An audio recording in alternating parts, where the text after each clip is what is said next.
Good evening.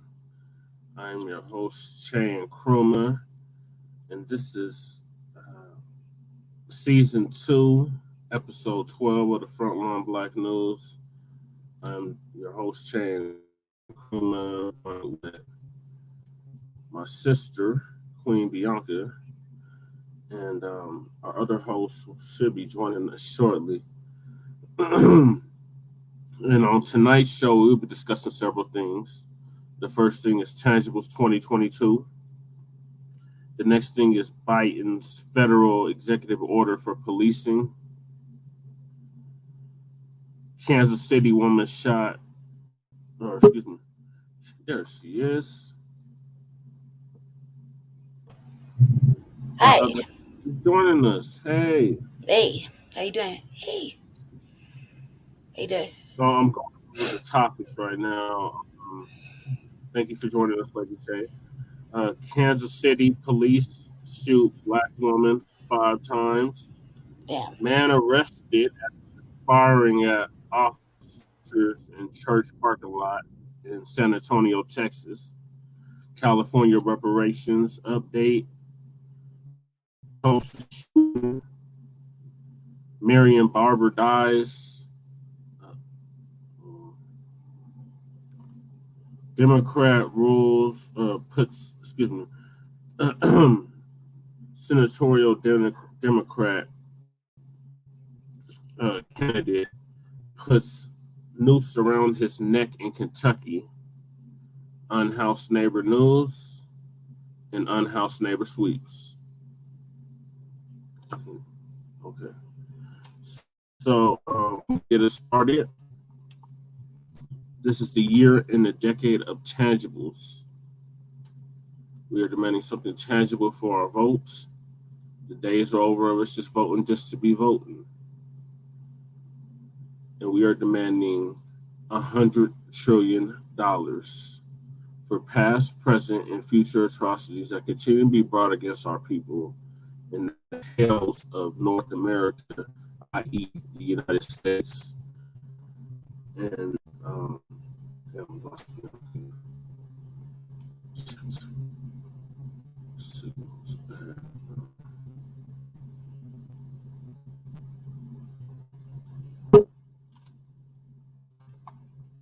You alright? You have it says sputtering?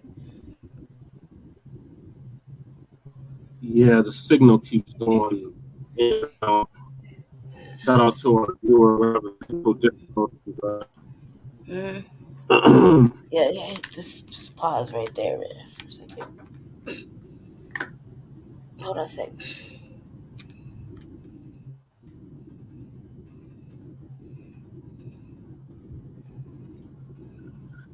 Let's see.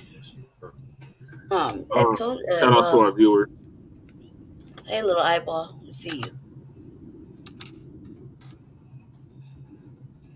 I'll read it as soon as I get it up, cause you're gonna lose it.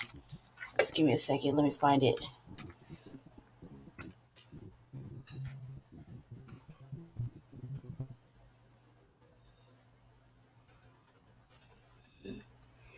Tangibles. Let's see.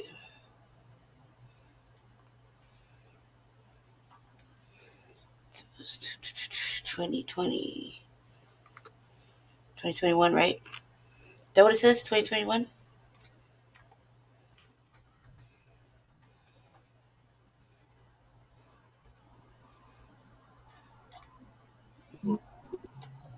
Um,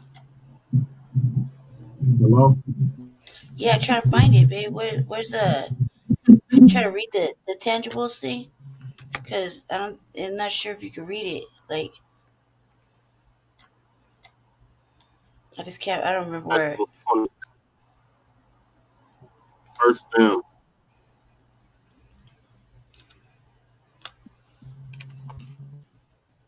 Yeah, cause it's going in and out.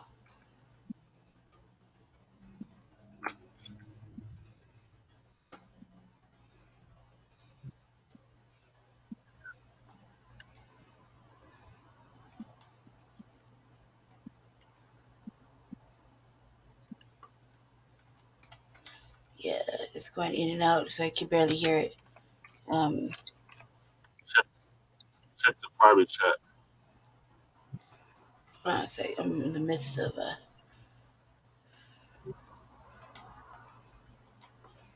hold on a sec.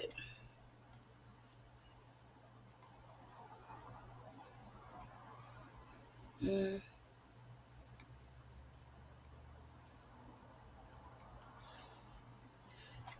You want me to take the private chat? Okay. Yeah, check the All right, private bet. chat. All right, thank God. Okay. All right, tangibles. 2020. The okay. This is from our brother Tariq Nasheed, who started this off in 2020. The 20 it's called Tangibles 2020. Let me share it with you all so that we're all on the same page. One second. Let's see, let me help out. Bam. Okay. Follow along, Black family. All right. Tangibles 2020.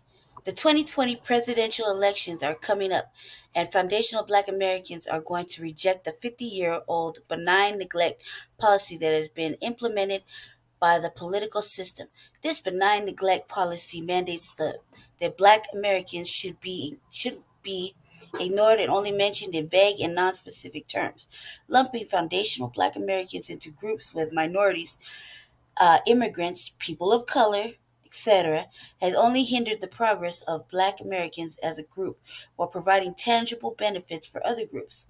In this election cycle, Black Americans are going to insist that our needs are specifically met by politicians who are seeking our vote. Foundational Black Americans want tangible benefits specifically for us. We do not want trickle down secondary benefits that are provided for every group. Every group has not been systemically marginalized and disenfranchised in every area of society as foundational Black Americans. So we refuse to be lumped in with other groups who often assist in the exploitation and disenfranchisement of Black Americans. So politicians must offer tangibles specifically to foundational Black Americans, or we simply will not vote for them. Be sure to spread this message far and wide on social media using the hashtag tangibles2020, or in this case, hashtag tangibles2022. Okay, good. Carry on, Jesse. Yeah. Okay. Yeah. So we've been spreading that hashtag far and wide for the past 2 years. But we're steadfast tangibles. We're not left Black family. This is a marathon, not a $1 trillion for past and future atrocities that have been brought against our people and continue to be brought against our people in 2022. So any politician that's seeking your vote, including myself, if they're not offering you any tangibles, Black family, don't vote for them. And you say, what is tangibles? What does it mean by tangibles? Real, substantive, something you can count, measure, feel, touch with your own hand, like I'm doing this modem. So demand some tangible for your vote, Black family. Stop voting just to vote. Stop voting because the white owned media told you to go out and vote for anybody but this person or anything but that. Vote because you have an agenda and a cause. And that agenda is the Black agenda, Black family. A B1, this is a B1 space, FBA all day, Front Line Black News and the Revolutionary Agenda. And basically, you're colonizers. So if you have a problem with that, then that's your problem. We're going to continue to demand our tangible. So, Black family, the foundation of Black Americans, that's the foundation of this country. If you know, you can stay free. So we are demanding $100 billion, period. So Biden, Trump, whoever runs in 2024, demand something tangible from them. Demand something tangible from the politicians at your local level, in your state level. Mm-hmm. Demand. There's a difference between asking and demanding. We are demanding that this debt be paid. This is starting at 100 trillion. So you want to give us the GDP of the United States for the next 20 years, so be it. But you need to do what you know. The United States. This country would not exist without our ancestors' blood, sweat, and toil. So we were the first stocks and bonds sold on Wall Street. So any politician, including myself, that is seeking your vote, demand something tangible. My campaign here in Denver, I have tangible for Black people. Candidate, Black candidate, especially that can say that. I'm not giving you the news, I'm living it. So maybe I'll put the next topic in the chat.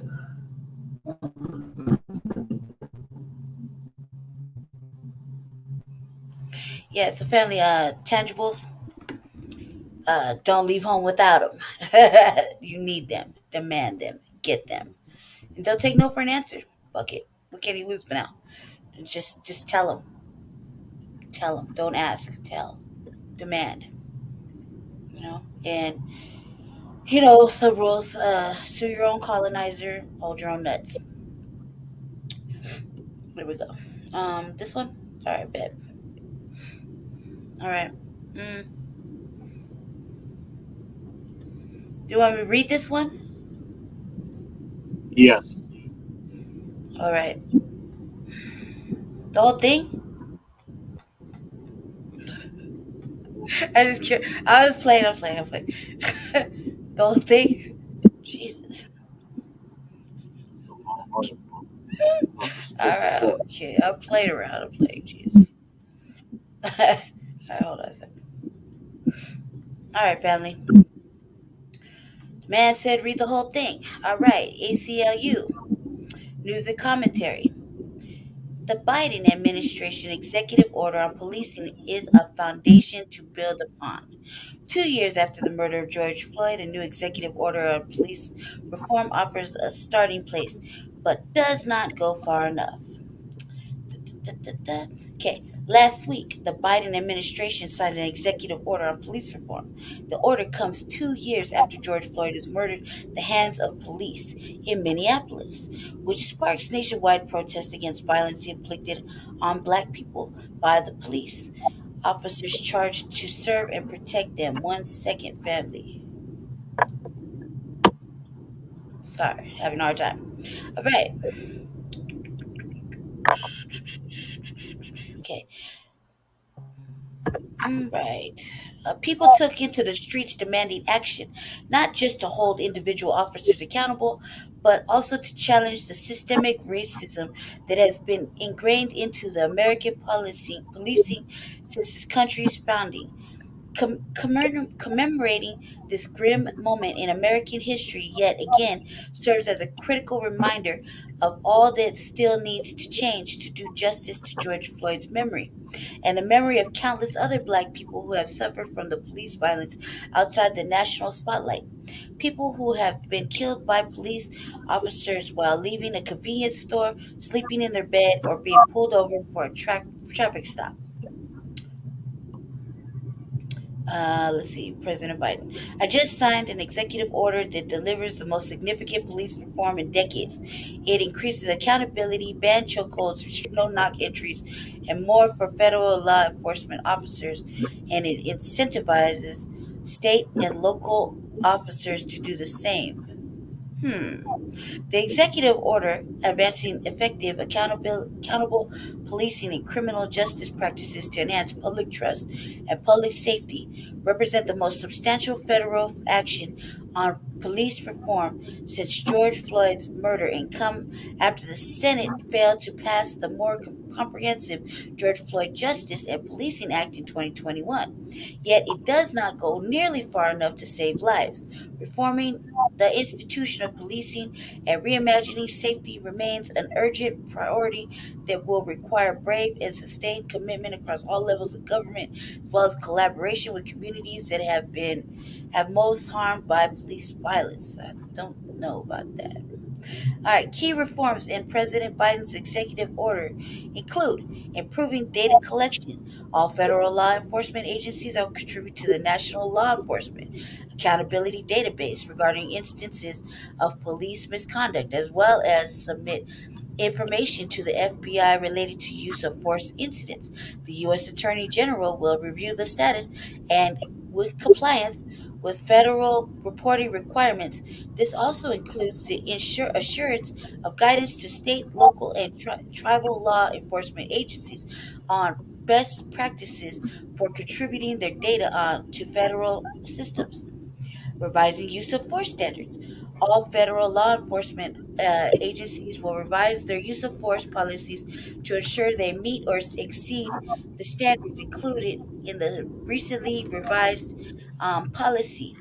The Department of Justice, the DOJ, policy provides that the use of force is permitted only when no reasonable, effective, safe, and feasible alternative appears to exist. All federal law enforcement use of force policies will also include in de-escalation provisions as well as an affirmative duty to intervene to stop excessive use of force and render medical aid. Limit the use of no knock entries. Building upon the U.S. Department of Justice September 2021 policy, it's right there in case you want to look at it, family. All federal law enforcement agencies will be prohibited from the use of no knock entries unless the agent has reasonable grounds to believe. Why am I echoing? To believe that knocking and announcing the agent's presence would create an imminent threat of physical violence to the officer and or another person. Limiting the militarization of law enforcement. Federal agencies are restricted from transferring or selling additional types of military equipment to state, local, and tribal law enforcement agencies, spanning the Obama era restrictions on this practice. Credentialing of police agencies. The Attorney General will develop and implement a process by which state, local, and tribal law enforcement agencies will seek accreditation by an independent entity. Leverage of federal grants. Federally discretionary grants will be awarded to state, local, and tribal governments to ensure or encourage compliance with the executive order. This will include an assessment of what discretionary grants will be limited to the law enforcement agencies that achieve accreditation. Improving crisis response to include alternatives. Guidance will be ensured that resources identified to support state, local, tribal, and territorial officials are as they implement a range of alternative first responder models to meet the needs of people experiencing a behavioral mental health crisis or persons who have disabilities. This includes civilian community responder models, bring developed into jurisdictions across the country that do not include the police as first responders. The executive order also contains important provisions that provide improve investigations into deaths in police custody, strengthen the effectiveness of pattern of practice investigations, ban chokeholds, and carotid restraints, except in certain circumstances where use of deadly force is authorized. Enhanced recruitment, training, and retention. Practice ensure the use of body worn cameras by federal law enforcement officers and advance any key criminal justice reform entry measures. The administration should also continue to push for stricter use of force standards of all levels of policing, making it clear that deadly force in particular should only be used as a last resort and only as other options are exhausted, and the fully use of grant making authority to influence state, local, and tribal enforcement agencies to align their policies with federal standards. It should also close the remaining loopholes in the transfer and sales of military equipment to local police. Finally, this order will only be strong as its implement. The administration must ensure proper protocols and training to implement this order broadly and to help change the culture of policing today. State, local, and tribal police departments should expand upon the executive order which only governs federal officers. This vast majority of people's interactions with the police are with state, local, and tribal law enforcement since George Floyd's murder and the protest movement that followed. Many jurisdictions have begun taking a range of official actions to improve policing in their communities. States and localities should continue to grow these important efforts in which they produce meaningful accountability or law enforcement and respond to public calls for reform by passing comprehensive statewide legislation, enhancing data collection and reporting, and directly changing harmful and radical disparate policies, including by creating community-centered safety and invest in prevention. Congress must also do its part in passing comprehensive police reform legislation that creates meaningful accountability and restore trust between police and the community they serve by eliminating qualified immunity, strengthening civil rights protections that include legislative reforms to the federal statute, Section 242, which defines the circumstance when a government official can be criminally responsible for violating someone's civil rights. Section 242 does not specifically define prohibited conduct and has historically been interpreted too narrow, failing to hold police officers accountable for a wide range of misconduct. Yes. All right, so two more paragraphs. Legislation also needed to eliminate the judicial doctrine of qualified immunity that drastically reduces the legal liability of police officers. Qualified immunity limits the circumstances in which an individual can sue a police officer for violating their civil rights only to situations where the behavior violates established law. The strict legal standard curtails accountability in policing in such a degree that officers face few repercussions, even when their conduct violates the Constitution. While it is broadly recognized within the police reform movement that the changes to the doctrine of qualified immunity and Section 242 are needed, Congress will need to pass legislation for these changes to become law. Of course, it does. No more lives should be lost to police violence. Elected officials must be responsive to public demands for reform to the institution of policing and create a meaningful standard of accountability, erode systemic racism in the criminal legal system, and improve relationships between police and communities they serve. Moreover, we must continue to reimagine public safety for creating alternatives that are community centered and also focused on prevention. Man, that was a lot of word salad for 6 bullet points, 8 bullet points. Yeah. Can you hear me? Yes. Yeah. So, Black family, this is a nothing burger. It literally says in this document that, oh, crap.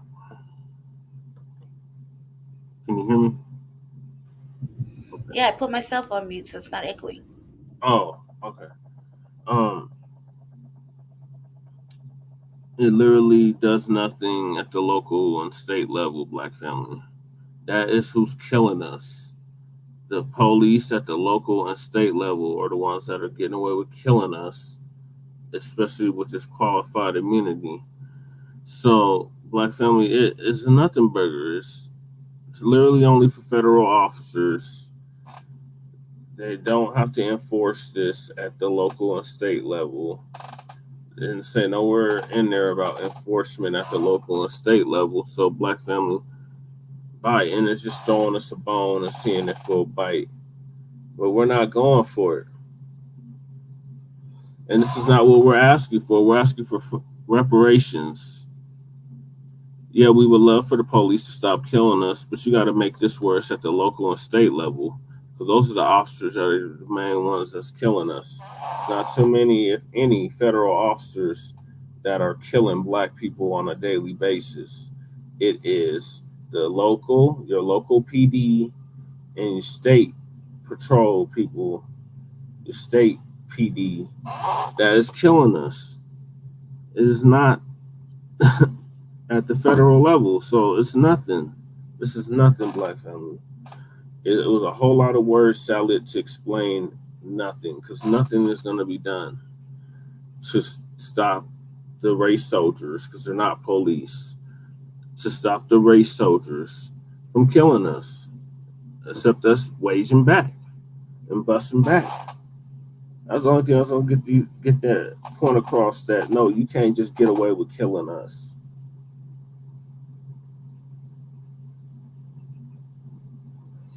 All right, I'm done, Lady J. What did you have to add?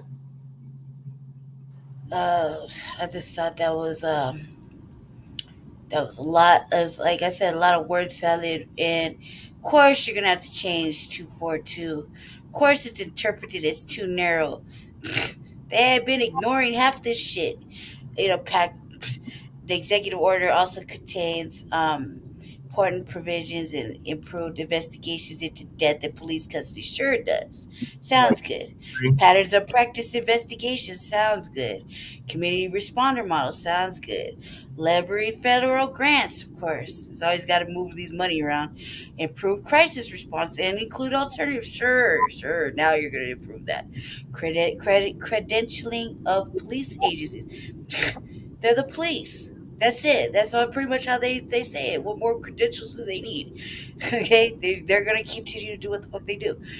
Limiting militarizations of law enforcement, transferring or selling additional types of military equipment. Right. So basically, they can continue, right? Limit the use of no knock entry. Sure, you're going to limit the use. You're going to pick and choose whenever you want to. There's been plenty of investigations showing dirty, corrupt cops just bouncing in the wrong doors and making illegal search and seizures and illegal arrests and accidental. He moved. Yeah, I got scared. He had a gun. me, September 2021 privacy. Revised use of force. Revising use of force standards. What does revising mean? Revising is like re-looking at it and just checking it out, rereading it, maybe make a correction here or two, put a comma. yeah, Right. Come on now. They've had plenty of time. Improving data collection. Sure. Just gonna hire more people, one or two more people in the office to act like you're collecting shit. Look at our own city, man. They were like 900 to some reports in the hole. They were mm, backed up and nobody had any. We don't know what happened, right?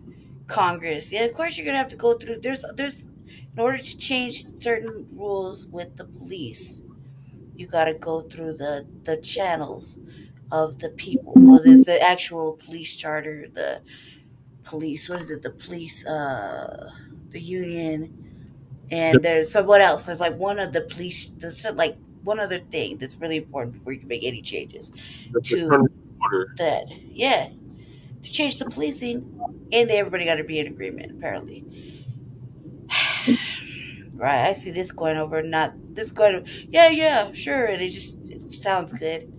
Qualified the eliminate the judicial doctrine of qualified immunity. They always say that. They always say that nothing's ever changed. They don't change. I don't even know why anybody believes half this bullshit they put out because it. But you're only upset now because it's a real factor when white people get upset. That's when shit was. Oh, let's Yeah, change it, and nothing really changes. It just sounds really fucking good, and it looks like you're doing busy work, but you ain't really doing shit. You're just busy. That's how I feel about it. Busy work, nothing burger. I'm curious to see it. How many people bite the hook though? You know what I mean? Like he's gonna really change it. This is a bad look on the president right now. You got an active war in another country that you're participating in. Gas prices are fucking skyrocketing. Food, everything's skyrocketing, right? The people are on civil unrest, and you have war on the streets against not only the police but a war against people, and not to mention the war of racism and white supremacy. You see what I'm saying? It's a bad look. It doesn't look good on the fucking president by any means. Sure, I would say whatever to clean my shit up. You know what I mean? Just give other people whatever is gonna make them happy. Shh, don't make no waves. That's how I feel about it. Okay, what do you want me to do now? Private chat. Okay, what about it? Um, Third one? our next topic is the sister that got shot in Kansas City by the police 5 times, and That shit is they horrible. were initially saying she's pregnant. Now they're saying she's not pregnant. But either way, it's horrible. Can we just play the one that Professor Black Truth did? All right. Here we go. You have to- There we go. No, you like reading these articles. All right, let's see. Says the Kansas City Star. Women shot by KC police not pregnant. Local reverend says contradicting witness statements. Such a bad look. People gathered around. Hold on a second. Let me. You're right. I forgot about that. I'm just shaking my head, man, because that's horrible. This is a horrible fucking cover up. Sounds like Yeah, it it's a cover is. up. I am a fucking cover up conspiracy. It's fucked up, man. That lady clearly looked knocked up. All right, here we go. People gathered Wednesday, June 1st, 2022, to protest the Kansas City police shooting of Leona M. Hale, 26, of Kansas City, Kansas. Hale was shot as fled an arrest Friday. She fled arrest Friday, May 27, 2022. The Family Dollar, 634 Prospect Avenue. After review of body cam footage, Hale was charged with unlawful firearm possession, exhibiting a firearm, and resisting arrest. Prosecutor John Peters Baker's office said on Wednesday, June 1st, 2022, Luke Johnson. Oh my God. Okay, here we go. Let's play some audio. Woman shot by KC police not pregnant, local reverend says, contradicting witness statement. The 26-year-old woman shot and seriously injured by Kansas City police on Friday is not pregnant, according to a local faith leader who said he is working with her family. Leona Hale was shot and seriously injured by 2 officers in the parking lot of a Family Dollar store near 6th Street and Prospect Avenue. A witness said she heard Hale tell police she was pregnant moments before she was shot. She is not, in fact, pregnant, Reverend Timothy Hayes, pastor of the 24-hour Faith Training Center in Kansas City, said Thursday. Hale's shooting sparked outrage and national attention after a witness filmed the aftermath of the shooting and said police had shot an unarmed pregnant woman. Hale was taken to a local hospital after the shooting. Her medical condition remained stable as of Wednesday. Jackson County Prosecutor Jean Peters Baker said in a statement Wednesday that a review of the police body camera video showed that Hale continually displayed a weapon during her encounter with police officers before she was shot. The prosecutor's office also released an image showing Hale with what appeared to be a firearm in her right hand. She was charged with unlawful firearm possession, exhibiting a firearm, and resisting arrest. On Thursday, Hale's mother, along with civil rights activists including Hayes. Just a quick word from our sponsor. Maryland allows our company to thrive. We want Maryland to set the tone of what happens when the greatest universities and the greatest doctors come together and transform the way that medicine is practiced. Innovation lives in Maryland, and we're open for business. Learn more at open.maryland.gov/innovation. That's open.maryland.gov/innovation. Called on authorities to release the videos from the shooting. Next article. Woman shot by Kansas City police released from Jackson County Jail after posting bond. Leona Hale, the 25-year-old woman shot a week ago by Kansas City police, was booked into the Jackson County Jail and released on bond Friday, according to court and jail records. Hale, who has been charged with unlawful firearm possession, exhibiting a firearm, and resisting arrest, posted a cash bond of $2,500, according to court records. Hale was shot and seriously wounded by 2 Kansas City police officers as she allegedly fled an arrest on May 27. The officers were trying to arrest her and a man in connection with a suspected carjacking. The shooting sparked outrage and gained national attention after a witness said Hale was unarmed and heard her tell police she was pregnant. Body camera footage of the shooting doesn't match up with the witness account. Hale is also not pregnant, according to a local faith leader who is working with her family. Jackson County Prosecutor Gene Peters Baker said in a statement Wednesday that the police body camera video showed Hale continually displayed a weapon during her encounter with police officers before she was shot. It was revealed Friday that Baker invited a group of 7 community leaders to view body camera footage of the shooting. Yeah. Just a quick word from our sponsor. Check this out. At AAA Service, we're known as a team that does it. Hold on, Valley. So that right there is like a crazy, like this, trash. Okay, but look, check this out, right? Let's just check this out. We're just gonna watch a little quick video because I think that it's important. So you have some context to what happened. Like this is what we was watching on television or the internet, and it's really messed up what happened. I might have a commercial. Hold on a second. Let me back this track up with the commercials. I don't know what this was about. That was horrible. Okay, here we go. Can you hear it?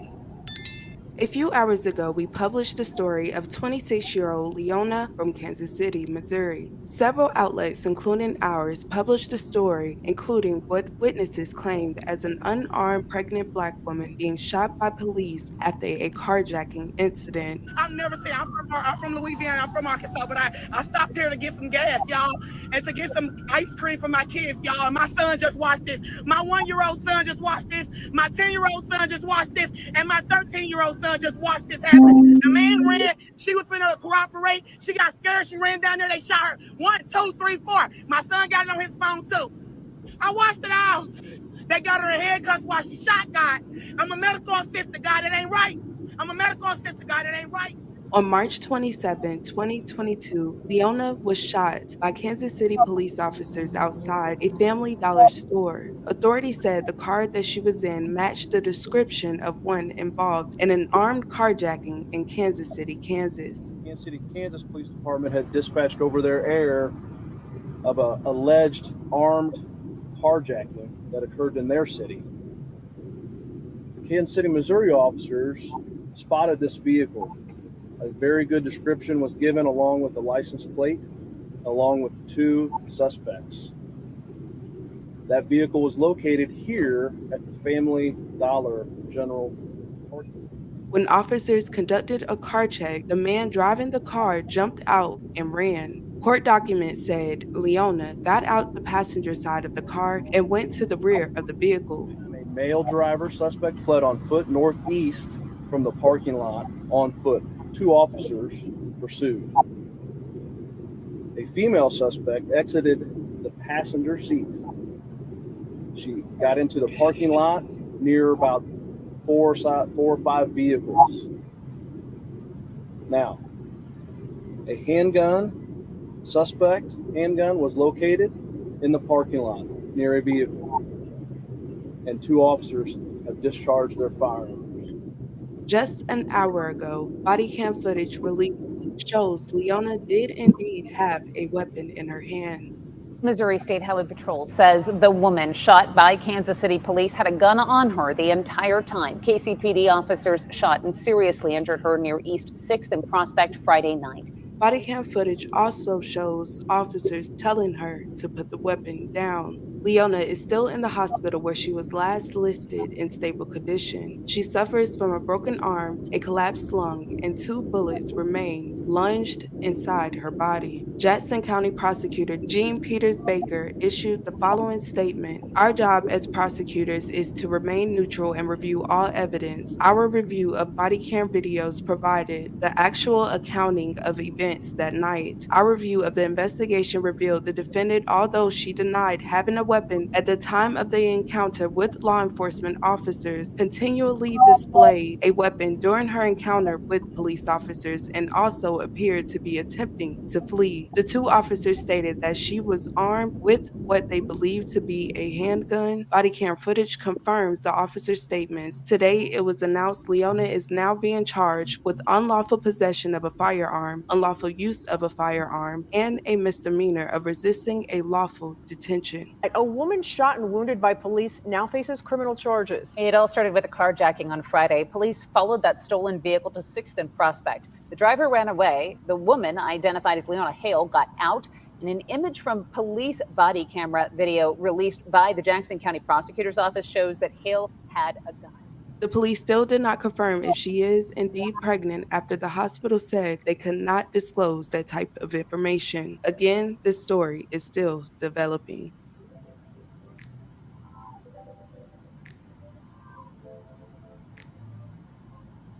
So, family, they're saying that she did have a gun. What do we think? Or she had a weapon. I mean, they got it blurred. It's the media.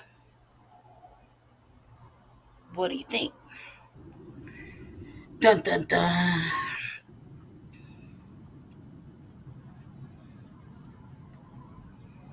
They were already planning on charging her with all that shit, family. So, I mean, should be no surprise. I think they was trying to kill that sister. That's what I think. Facts. I mean, she's amazed and she's surprised that she lasted the 5 shots. Facts. Yeah, Of course, they're gonna try to discredit this pregnancy or whatever. I mean, of course, they're gonna try to discredit it. I mean, if they really want to get the answers, of course they can. They know how to get these answers. The media knows how to get these answers. Don't believe the hype. What do you think about the alleged weapon that she allegedly had? Allegedly. I think it's shit. I think it's real shit. I think they're spinning it any way they want to right now. Right. Yeah, they're just trying to cover it up. As usual, and they're trying to justify shooting her 5 times.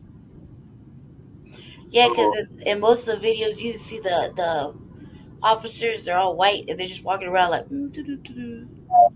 yeah. And she laying on the floor. And that's just one angle. That's like the way they had her. That's not how they showed it. The one in the other videos, that we've seen. It's like I said, don't believe the hype. I mean, regardless, she really didn't go nowhere. I think she turned around or something crazy. She was going nowhere. She was walking away, and they shot her 5 times. Right.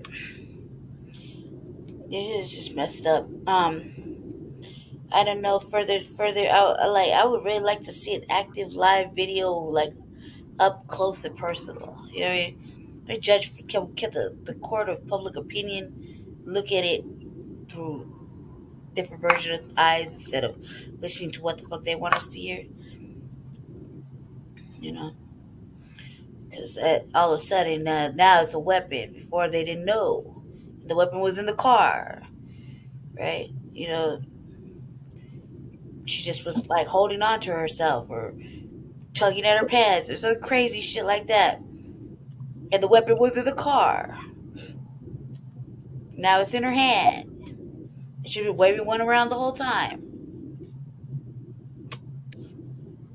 Right. They're like, don't believe the hype. I want to see. I want to see the live footage and determine for myself. You know what I mean? I want to see what's really going on like that. I don't believe what they say because I think you're just trying to deflect from the shit that's already going on. Yeah, that's all they're trying to So do. you're trying to be distracted. You're just trying to distract us with your nonsense to get away with the fact that you shot a woman 5 times. And you are definitely on scare, worried about if you killed her child inside. Now the child doesn't exist. It was never in there. What's really the truth? The baby she lost. Let's say hypothetically she lost the baby. Of course they're gonna say it wasn't in there. They don't want to say that they're at fault for that. Yeah, that should be a murder charge. Right. They don't want to say that because they want to make her look like she's or make her look like she looted, she fleeing the scene, and she had a weapon, and they were all in danger. Yeah, that All those white officers were in danger of one lady, so they it, kept her 5 times. they're going out of their way to try to justify shooting her that many times and shooting her. 5 times, 5. That lady just miraculous miracle in herself for surviving all of that. Yeah. Yeah, very strong. Yeah, so I mean, like, if she's not carrying a child now, let's just say that, I mean, we don't know what gestational part of the period, part of the process she was in. And shit, if you take it 5 rounds, you might not have a child right now. Of course, that would make sense. In that case, you owe her. You owe her. Yeah. So You know what I hope mean? the ambulance chasers don't jump on this. Being Nah, they see. I would be like this. I'd be like, yeah, you had your chance. Yeah, you had your chance. Now I'm sitting up. Yeah, no, I don't want your representation. Why? Because, like, now you're gonna jump on it for what? I mean, just me and you talking right now. I've already started at least um 4 different ways of saying that I've displayed like reasons of how, what is it called? Uh, doubt, reasonable doubt. 5 different ways of doubt. You hear me? Alleged pregnancy, not pregnancy. Gun was in the car, not in the car. Stick was in her hand. Was it? Could it have been her cell phone? Could it have been her little wallet? What really was it? Is this little woman had all these white officers scared to death that they had a buck on her 5 times and then handcuff her? yeah, that's oh You know what I mean? They had to do so much. She's such a danger. And the whole that's, time she's like, I'm pregnant, I'm pregnant, I'm pregnant. Now she's not pregnant. There's all kinds of doubt right there. you think if she was not black, they would have did this to her? No. Hell nah. No. They wouldn't even pulled her over. Seriously, would have kept it pushy, for real. They would have never even pulled her over. They might have had a doubt maybe if she was like, white dating a brother or something. Maybe. And that's maybe. It got to be some kind of other thing like they're bumping their music too loud. Or, she swerved. She forgot to turn her blinker on. Something stupid like that. But no. No, hell no. No. They would have left her go. Actually, they would have walked up and started talking to her all nice and neat. Yeah. You know what I mean? You see license registration. Oh, okay, go ahead, ma'am. Have a good day. You and your friend. Slow down. Toodles. Cha cha for now, please. Send my love. Prayers and wishes. Bitches. No, of course not. These two over there, Bonnie and Clyde, they probably through the street, listening to music, having a good old time, chopping it up. They don't like that shit. Woo woo. This car, blah blah blah, fits. It's always fits the description of Always. something stolen. You fit the description of who we're looking for. It's not even remotely close to what the fuck they're looking for. What the Yeah. fuck did the car look like? Was it stolen? Let's get back to the car. Right? It fit a description of a car they were looking for. It always does. Look how many white police there were. I don't blame the dude for training up. Right. Why? He probably turned back. I wish he was. Come on. You know what I mean? Shit, I can't stop now. Right. You know what I mean? I mean, given the current circumstances of the way we are, I don't blame the dude for training up. I blame him for not going back at some point. You know what I mean? At some point, she's in the hospital. You can go back for your buddy, but you just had to leave her abandoned scene. I mean, for reals. Now she's sitting in jail. Do the right thing. Make sure she hide over there. You trade up. Do the right thing, right? I don't blame the dude for trade up. I don't blame him. probably looking back like, come on, stop talking to him. Fuck it. You know what I mean? Go that way though. You know, they have to split up. Right. Whatever, right? But it doesn't make no fucking sense. They said the car was suspicious or stuff stolen, whatever the fucking initial reasons were. They didn't walk up to him. They told him, they ordered him out of the car. So you know that's already the lead up to the motherfucker. You know, put the weapon. It's like, put the weapon down. What weapon? It could have been a motherfucker, dude. It could have been anything small. Look, check it out. Could have been a phone, right? Could have been a glove. Could have been a fucking torch for lighting bombs, right? She could have been like, look, I don't have nothing. They're like, it's a weapon. You'll see how this could be construed as a motherfucking weapon. As a motherfucking lighter for blunts, like especially blackwood or backwoods that don't fucking stay lit. I don't have nothing. You're waving a gun. See that? You're waving one. It's just a lighter. See how that went down? Yeah. And it only goes down like that with us. Facts. You see what? Look. Check it out. That is a real life scenario, right? It's just above me. Dude, you ever smoke backwoods? You know they can't stay lit, right? This is a fact, okay? Backwoods don't ever stay lit. Look, I don't have nothing in my hand. I don't got nothing. I swear I don't got nothing. What does it look like? I don't got nothing. Look like a little dude. I don't got nothing.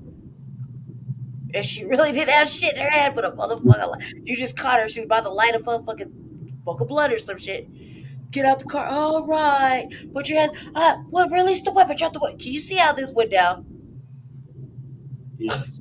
A motherfucking blunt cigarette motherfucking lighter could be misconstrued depending on how you're holding it, because we got lady hands, gentlemen, lady hands. So we hold it like, I don't have nothing, because it's just fucking convenient to hold it like this.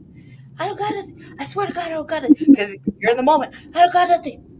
I don't have no weapon. What motherfucking weapon? They're a little far away. All they see is something in your hand, black, the way you're holding it. What weapon? Oh, I'm not getting on the motherfucking floor. What am I being pulled over for? Fuck you. What? Put the weapon down. What motherfucking weapon? You said, what motherfucker? They tell you to just move your hand. What's in your hand? Drop what's in your hand. Drop what? You think I won't let it go? Drop what? Bitch. I done got shot like 10 times already. Yeah. So no, I don't think so. No, it could have been anything. It could have been fucking anything. Reasonable doubt. Just saying, like, dude, I had like one more fucking like another perfect example. Reasonable doubt. Oh, you're lucky I don't have it right here. You're lucky I don't have it right here. Okay, like a regular standard lighter. Could have been just reasonable motherfucking doubt. Right? Check it out. I could be holding my motherfucking bracelet. Right? Let's check it. I probably could have got shot already by now. It wouldn't have been a question, right? Real shit. They wouldn't have really questioned it. So the bracelet broke. Okay, wow. So I'm like this. I don't have nothing. All they see is a little probe in my hand. I got shit. Put the weapon down. I don't have nothing. Drop the weapon. It's a fucking bracelet, but they don't know that. All they say is you're fucking panicking and you're holding something tight in your fucking hands. And it's shiny and chrome. Or shiny and black. Shiny and small. Shit fucking mingled in the moonlight. I don't give a fuck. They're just waiting for these any type of fucking scenarios. Yep. Good. What about the little stupid Obama phones? You know they're small, right? I don't got nothing. It's a little tiny ass motherfucking phone.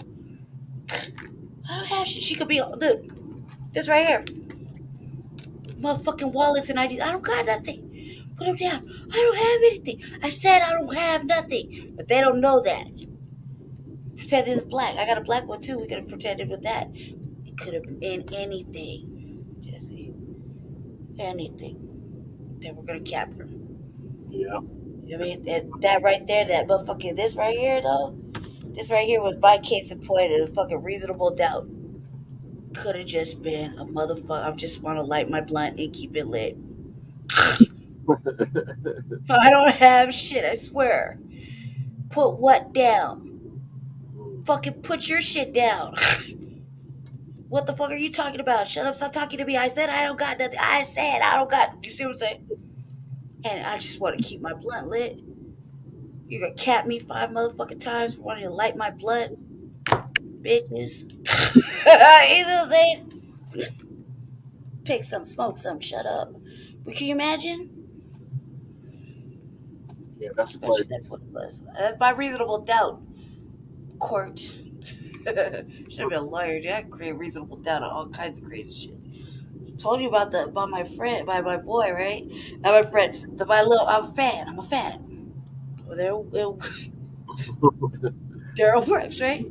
I created 10 different versions of reasonable doubt right there. They weren't hearing none of that, though. I was like, okay. All right, have it your way. You know what I mean? Have it your way. That's reasonable doubt. A fucking lighter, dude. Probably got her capped. I want to see it in real. I want to see their video. I want to see the real video. Because I don't believe anything they fucking say. They have all kinds of reasons for fucking killing people. There's always a reason. It's always suspicious. Your vehicle always fits a description. You fit a description. Right? And you're not even close to the description. Really, they're looking for someone completely fucking different. They just felt like pulling you the fuck over. Though, if she was white, fuck no, they wouldn't have even stopped her. She could have ran a motherfucking red light. She could have been slow dragging it through the thing. She could have been smoking and littering. They wouldn't have gave a fuck. She could have been talking to, hey, oh yeah, what were they talking to the window through the other window? You know what I mean? Oh yeah. Yeah, she could be talking about. She could be texting and driving, right? No, they wouldn't have gave a fuck. They're like, it's Betty Sue. It's Kansas, right? So in Kansas, though, we're subjected to you fit the description. Yep. We got a report of, and you fit the description. Your car fits the description of a stolen one. And it's like, well, mine's a Buick. They said it's a green Taurus. Mine's fucking burgundy. You know what I mean? It's a whole different this is an 89. You're looking for a 96. They said, what? You're in the wrong county, cuz. Your car fits the description. It's carrying two assailants in it. 2. Right? And the report says 2 male white assailants, but they're going to say, oh, Bonnie and Clyde right here, chopping it up, giggling, having romantic laughter and shit or whatever they're giggling about. Pull them the fuck over. You know what I mean? And he was like, fuck this, and trade the fuck up. He's like, oh, hell no, man. They're going to shoot me. I got to go. Bye. Like, I say, that's kind of like the code of the day. Save yourself. Hurry up. Keep up. Come on. Like, okay, so, when you stop this car, man, we're going to book out the car. Just jump out. Go that way. I'll go that way. We'll meet back at 30. Yes. We'll be at the Waffle House by my mama's house. That would have been the plan in the car, dude. I would have been like, hey, man, okay, so check it out. I'm going to stop this motherfucking car real hard. And you go bust out. We go bust out. You go that way. I go this way. We'll meet up at my daddy's in an hour and a half. Good luck. Dap up. I could. Love you. Peace. May the force be with you. I don't think they had a plan, and I don't blame dude for trading up, but Jesus. 5 times. 5 times as a woman, too. A young woman. But he just bucked on her, man, and I blame dude for not coming back for her. He obviously didn't get trouble, so I mean, like, can you go back for your friend? I blame him for not coming back for her. Although, too, at the same time, like this will give him a chance to do the right thing. Yeah.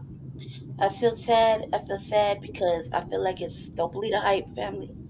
You already know if you've been pulled over or harassed by the police, you always fit somebody's motherfucking description that day. You know what I mean? It's always going to be you always fit their description on whoever's day. Don't believe the hype. Yeah, because it's based off their discretion. So. A motherfucking glove could have been a motherfucking weapon. A straight black glove, I could have had it balled up.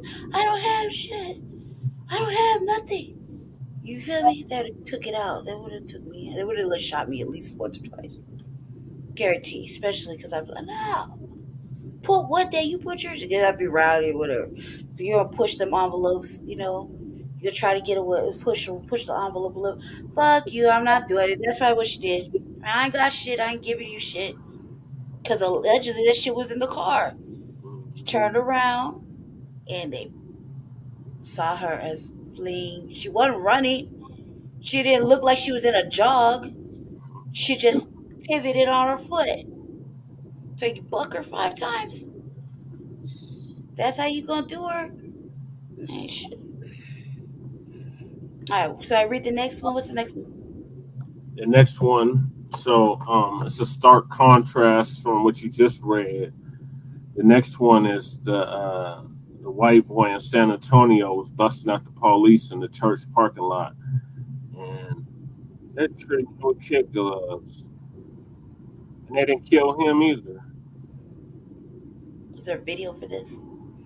Yeah, I believe there's video on there. Let me see. Alright, let me see. Let me pull it up. I like watching the little videos because then you get to be the court of public opinion, develop your own opinion to the propaganda. So family, don't believe the hype, man.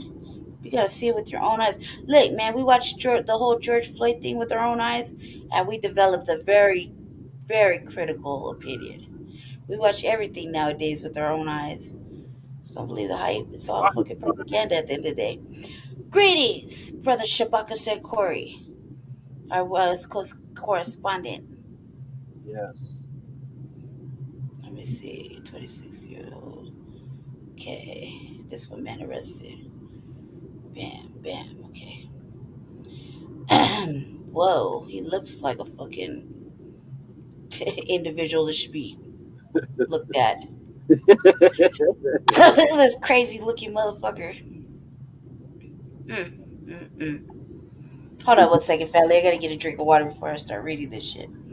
He's only 22. What I tell you, family, they're activated right now. They're under 24 something. So they shifted in the moon like 2 months. These motherfuckers are mad activated. Yeah.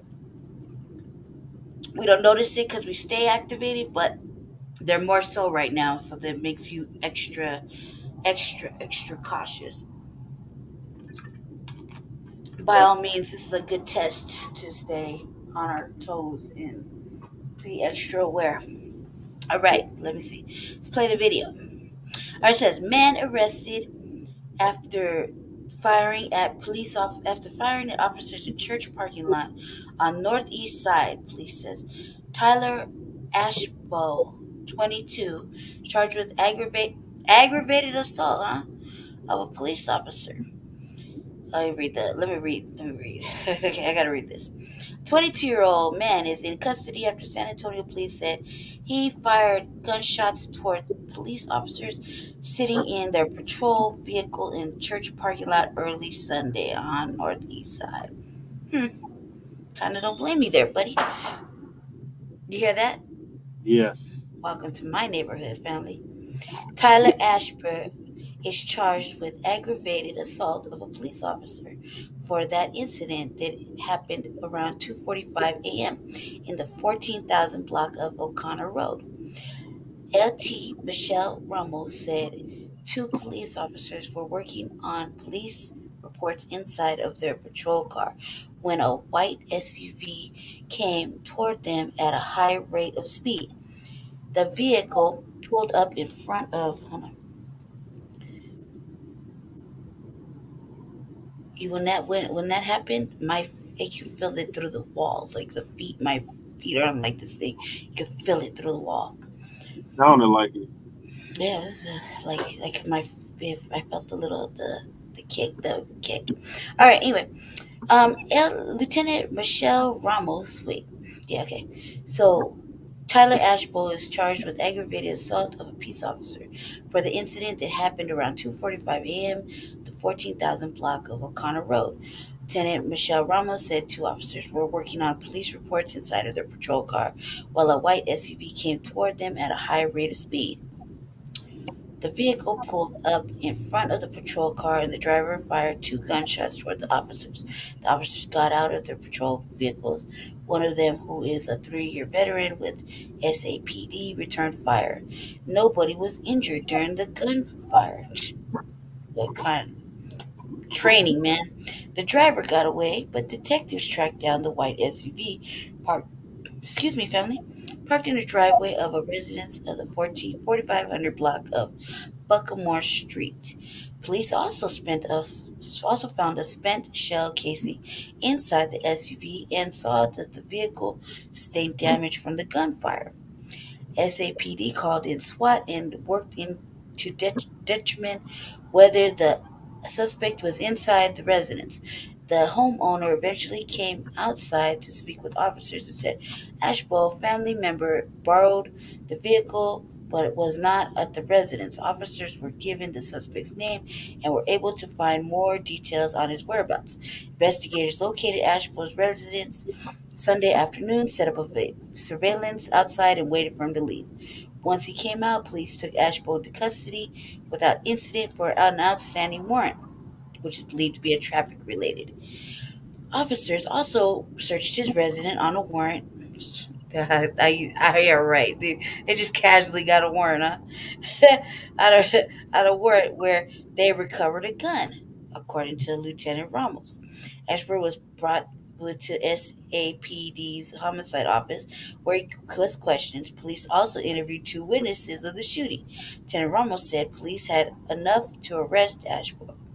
The two officers involved in the shooting will be placed on administrative leave and then administrative duty pending the outcome of the investigation.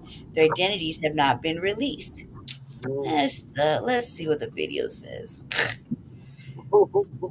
Like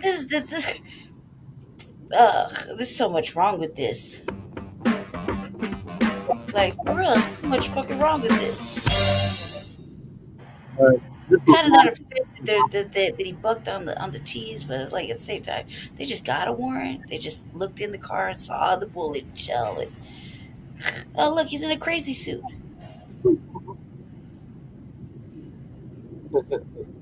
Where's this at? San Antonio? Yeah, he's in the fucking in the suicide motherfucking suit. Why'd you The shoot crazy officers? suit. I didn't. They got the wrong guy? Do you have something against officers? No, I'm with you. No, So they got the wrong guy? You're innocent? I want to be like them. You have anything you want to say for yourself? Wrong guy. Anything for the family? If you're innocent, why are you in there? Look, go to sleep. That's what I would do. Go to sleep tonight. Like, dude, he's in a crazy suit. He ain't going nowhere. What family? What are they talking about? There nobody died. Either what about the family? Like if somebody died, he's like they got the wrong dude. Why would he do that? Do you hate officers? What kind of shit is that? Fuck said this guy on the fucking journalistic fucking thing. Doesn't matter. He also found a spent shell casing inside. They didn't say anything about going inside his car. Did he have a warrant to go inside his car? Fired two gunshots. This is a good patrol. One of them was a 3-year veteran. Nobody was injured during the gunfire. See? Nobody was injured. It says officers were given the suspect's name and were able.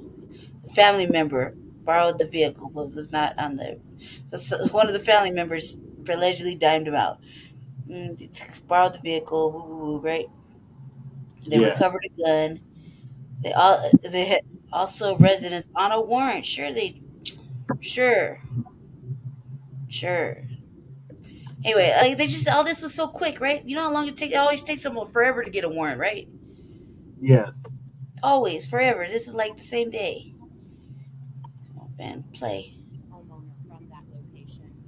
That homeowner came outside. He was very cooperative with police. He stated that his a family member had been borrowing that vehicle, but he was not at that location. Officers found that that individual was not at the location, but they were able to develop the suspect name at that time. During the course of the investigation, they received additional information that the suspect resided at an area off Judson Road. Early this morning, we had rogue detectives set up surveillance at that location.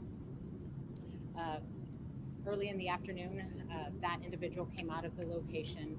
They were quickly able to take him into custody. At that time, he only had one warrant. I believe it was for maybe a traffic ticket or something like that. But they did bring him into in for questioning here at the homicide office.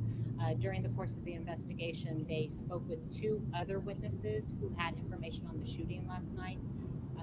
And with all that, they were able to develop enough probable cause where they arrested the individual for aggravated Aggravated assault. assault. Yes, they took him into custody without incident. And the residence where the vehicle was found, is that person related to this suspect? It's a family member of the suspect. Do you know what type of relation there? I don't. I just know it's a family member. They did take that vehicle. It was processed for evidence, and we do know that that suspect fired at least 2 rounds at the officers. There could potentially be more rounds, but at this time we do know that there was at least 2 rounds.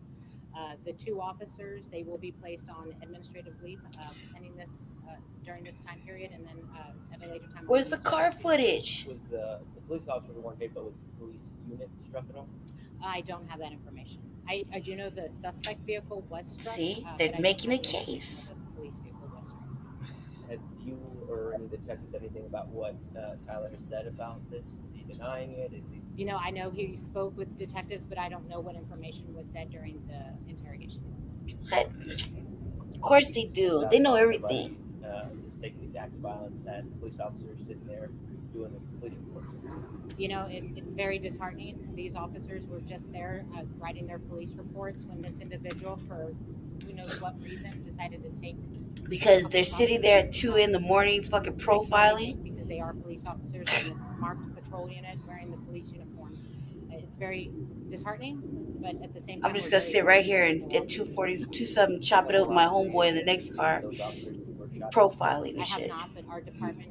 That's what happens in my neighborhood, right? Didn't I tell you about that shit? They're always over there, right? Like tray deep, lights out, middle of the night, like 2, 3 o'clock in the motherfucking morning. One going this way, one looking that way, one going this way, right? Like close together. No lights, nothing. Maybe the dome light in the car, just chopping it up amongst themselves in the middle of the motherfucking street in this area. What do you think they're doing? Conspiring. Look, profiling, fucking plotting, fucking trying to figure out what they're gonna do next, fucking busting up shit. Who the fucking knows what they're up to, right? So, yeah, that's okay. So he bucked on him allegedly, right? So he probably did. Okay, so he probably did. Does somebody snitch? Some of the family members said, "Oh yeah, that was driving this car." What if it was one of them? They just want to blame somebody. Where's the car footage? The car's got cameras. Where's the body cam footage? Police were they're in uniform. Make me a believer. Shit. So Yeah. what?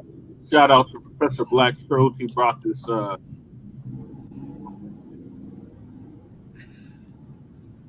He brought this up? Yeah. Did he have reasonable doubt too? I have reasonable doubt. I didn't get to see it. Was it today? No, it was a few days ago. No, I believe it, man. Shit.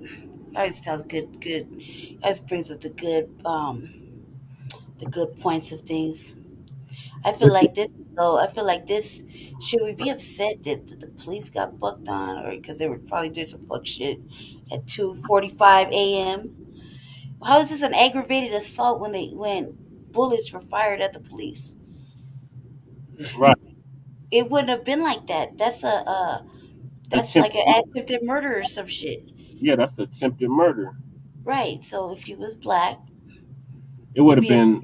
You wouldn't even made it through. You wouldn't have made it home at all. He would have been dead. Exactly.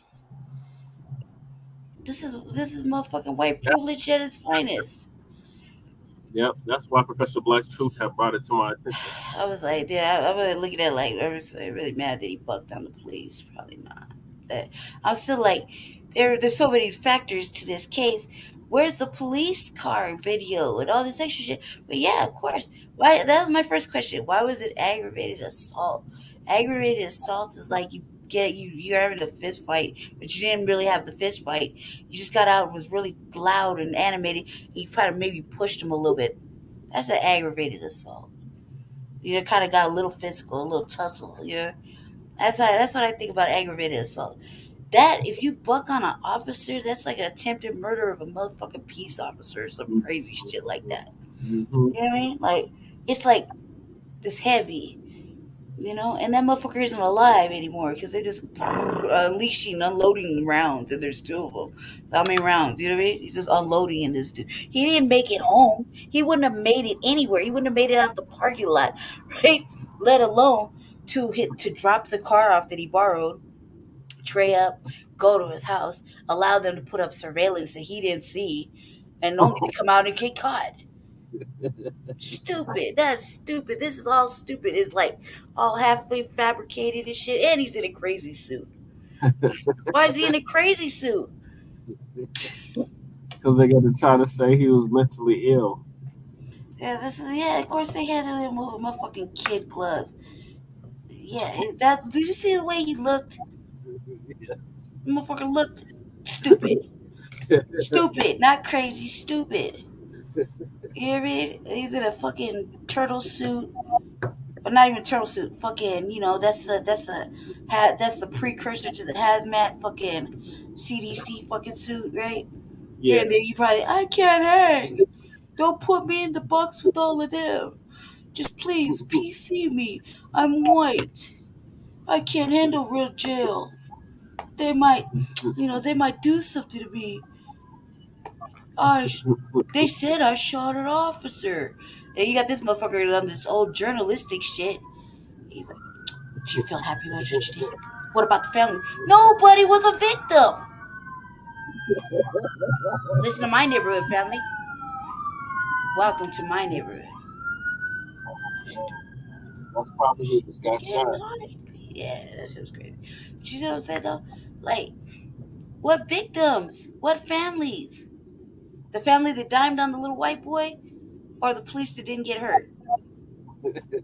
Because they're doing reports. Sure, they're doing reports. Look, if you did your job at the time you fucking did your pull-up, you wouldn't have reports to do at 2:45.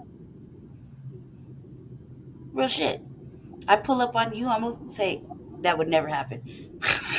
Say that would never happen. I pull up on you, wah, some words are exchanged. Some, I may want to throw you in jail, whatever. As soon as I go back to my vehicle, I'm going to do my report. And then I'm going to push, what's the next caller? Dispatch? Oh, sounds fun. I'm on it.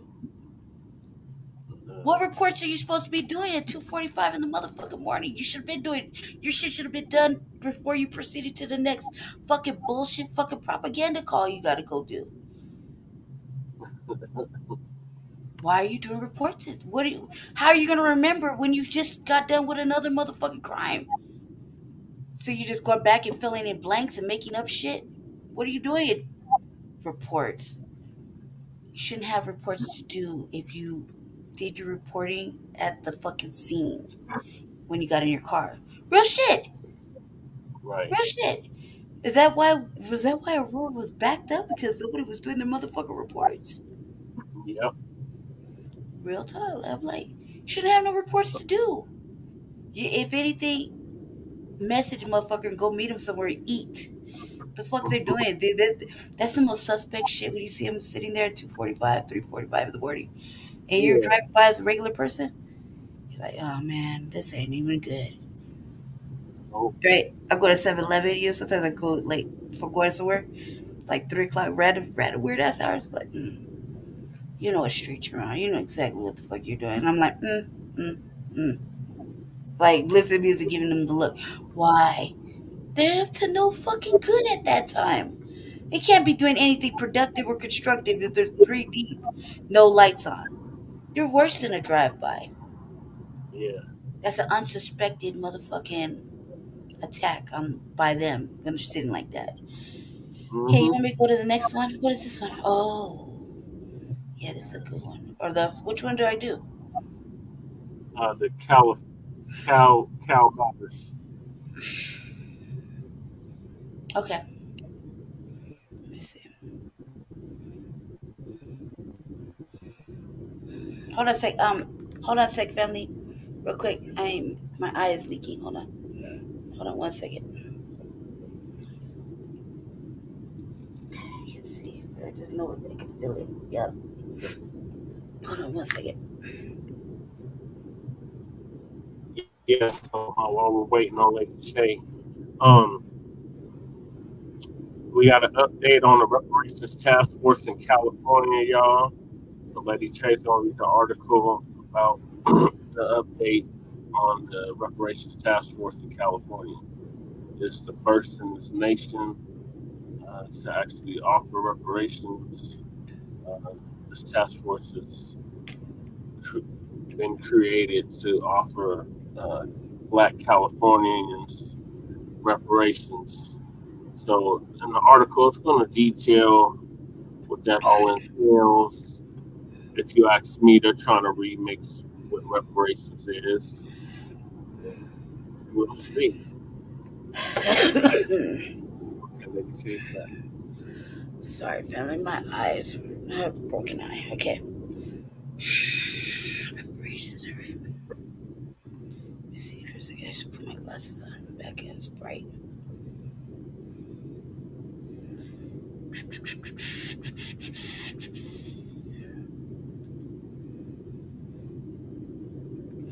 Family, put these back on so I can actually see. 1 second. Why stop the vibe? Hold on. Okay, let me get right here. Get right here. Share. All right, can you see it? Yes. Okay, I just want to check this out. So, Black family, I'm not reading all 600 pages. Jesse got me bent. He thinks that's gonna happen. Yeah, I'm just gonna read the meaty portions because I'm like, man, that's oh god, just look like word salad. All right, all right, all right, all right, all right. Cal matters. That's the article. That's who wrote it. Yeah. No, okay, so Cal Matters. All right, people line up to speak during a reparations. Hold on a sec. Hold on a sec, family. Hold on 1 second, okay? I'll be right back. 1 second. Yeah, Reparations. I'm back. All right. Blow this up real quick.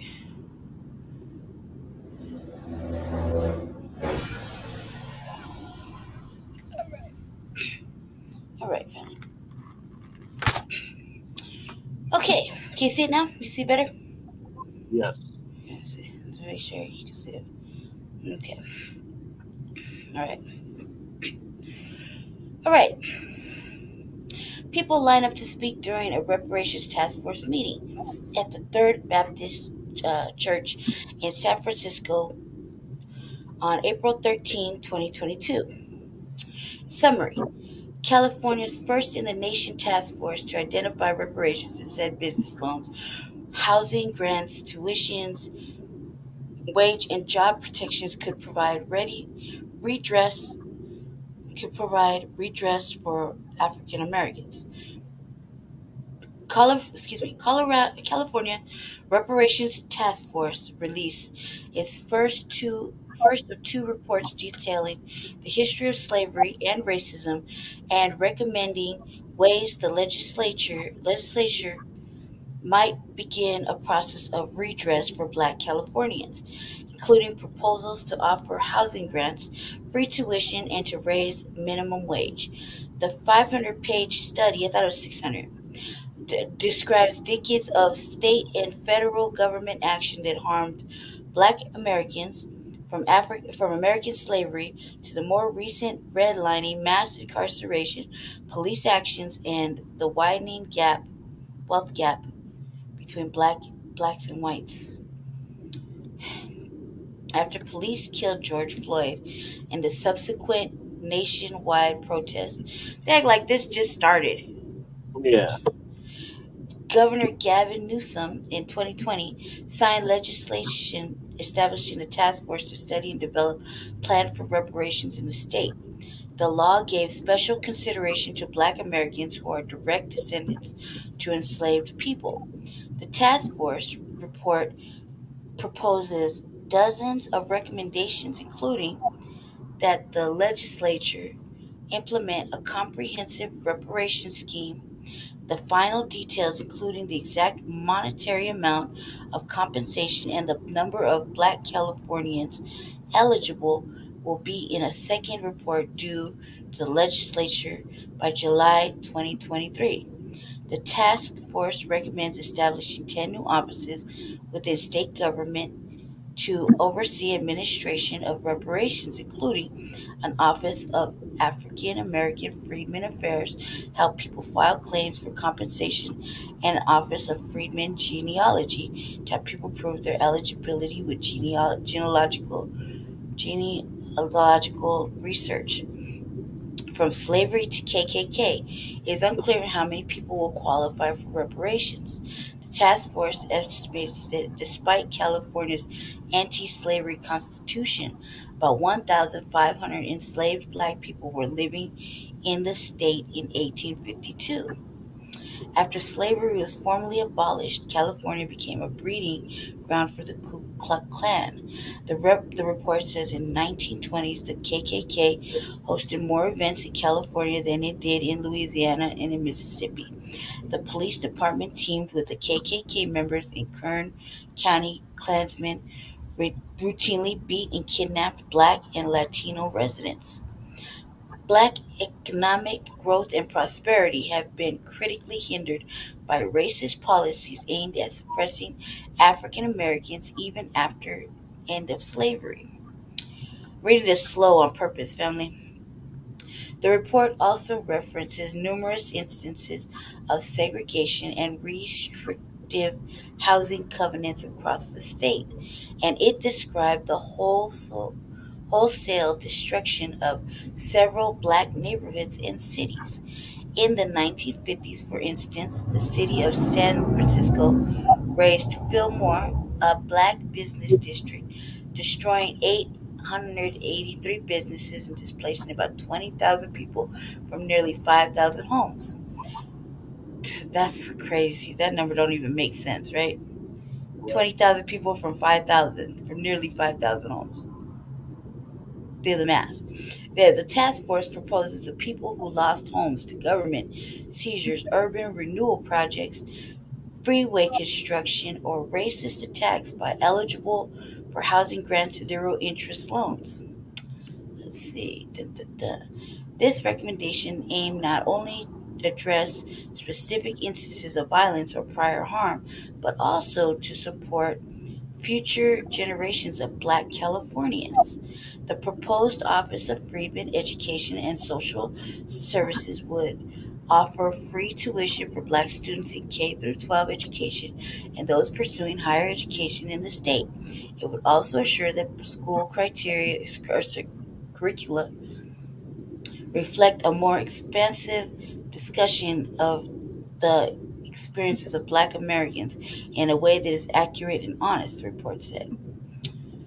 Task Force also proposes raising minimum wage, requiring health benefits, paid time off, and other workplace protections for workers in agriculture, hospitality, food, and domestic industries, where there were large numbers of Black workers but fewer worker protections, the report said.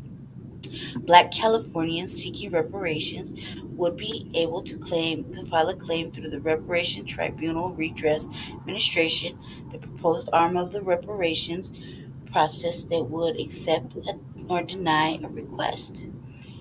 without a remedy specifically targeted to heal the injuries that colonial and American governments have inflicted on 16 generations, the Black Americans dismantled the foundations of these systems. Report reads, badges and incidents of slavery will continue to harm Black Americans in almost all aspects of American life. Camilla Moore, chairman of the task force, said his report is the first government publication providing remedies to institutional racism against Black people since the 1968 Kerner Commission, a federal study requested by President Lyndon Johnson. This report is extremely timely and urgent. I hope that people use this not only as an educational tool, but as an organizing tool. It is not only useful for people living in California, but the community members constitute and organize throughout the United States to champion the causes of the African American community wherever they are. In March, the task force voted that African Americans who are direct descendants of enslaved or freed Black people living in the U.S. before the end of the 19th century would be eligible for reparations. The task force is the only statewide initiative examining reparations. Cities such as Asheville, North Carolina, Evanston, Illinois have initiated reparation schemes at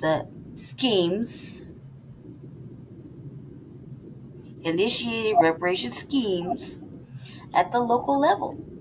But at the federal level, H.R. 40, a bill that would commission a study on reparations remains stalled in Congress. It's a nothing burger family. No, yeah, exactly. It's our 40s. Exactly. Over the summer, partner organizations such as California Black Power Network, Black Equity Collective will host public listening sessions about the report findings. Task Force will reconvene its hearings in Los Angeles in September. Mm, mm, mm. Mm, mm, mm. Well, oh. Well, say something. They're trying to remix reparations. Um, Free education that benefits everyone. And what kind of education are we talking about? Is it going to be the same public indoctrination that we've been getting for generations? They're going to teach us how to empower ourselves and how to be self-sufficient. All these other things, they benefit everybody else. And then you see how they pulled in that black and brown shit. Black family, we got to remain focused on them tangibles and our reparations. Foundational Black Americans specifically are owed these reparations, and we have to make sure that this task force implements. I'll be right back, okay? Continue talking. I'll just be right back, okay? I just gotta adjust. I'll be right back. Carry on. We have to make sure that. Hold on. Yeah, hold on, I'm listening. Hold on a second.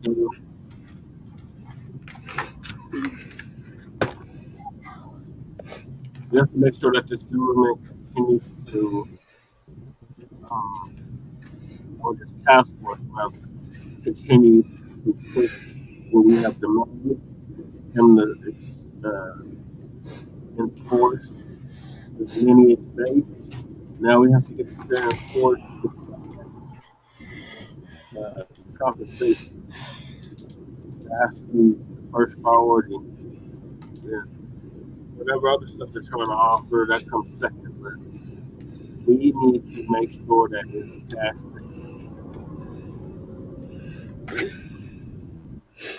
Okay. Oh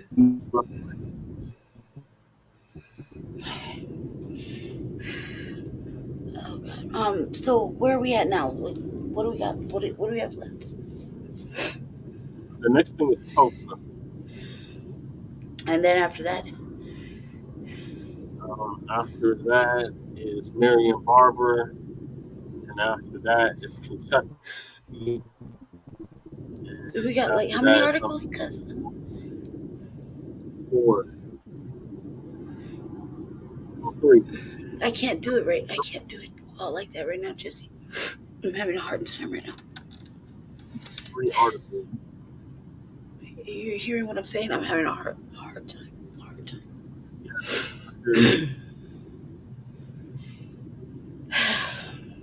All right, let's get this show on the road. All right, family. Let's see. Give me 1 second. Let me pull all this.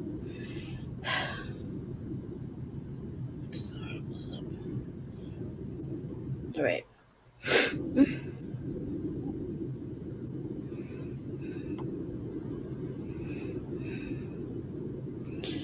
Okay. Yeah, this is a Tulsa shooting, right? Right? This is a Tulsa shooting. Can you hear me? Yes. All right. Yes, the Tulsa shooting. Okay, hold on a second.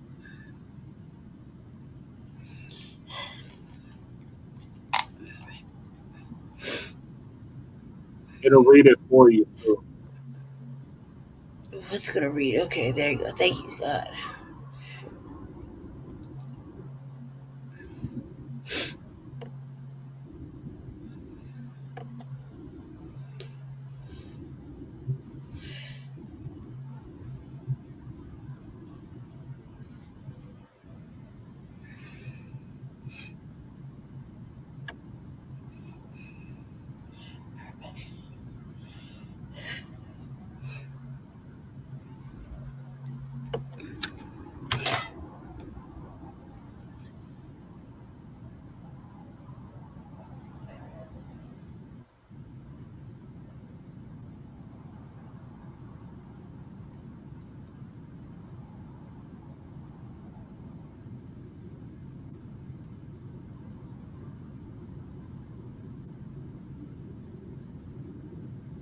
Thursday. The physician, Dr. Preston Phillips, 59, had performed back surgery on Michael Louis, 45, of Muskogee on May 19th and saw him the day before the shooting for a follow-up visit, according to a timeline provided by Tulsa Police Chief Wendell Franklin. In the interim, Louis called Phillips' office several times seeking relief for his pain. After the shooting, Franklin said, police found a letter from Louis that made clear that his intent was to kill Phillips. He blamed Dr. Phillips for the ongoing pain following the surgery. Franklin said at a press conference Thursday. Public records show that Phillips had no pending or past disciplinary action by the Oklahoma State Board of Medical Licensure and Supervision, and that he was sued once by a patient in district court, but the case was dismissed. Franklin identified the other victims as Dr. Stephanie Houston, 48, receptionist Amanda Glenn, 40, and William just Love, took out all 73, doctors? who initially was described as a patient. Police later said Love was accompanying a patient. We are supposed to be the ones who are caring for others during tragedies like this, Dr. Ryan Parker, St. Francis Associate Chief Medical Officer and Emergency Room Physician, said during the press conference in the lobby of St. Francis Heart Hospital.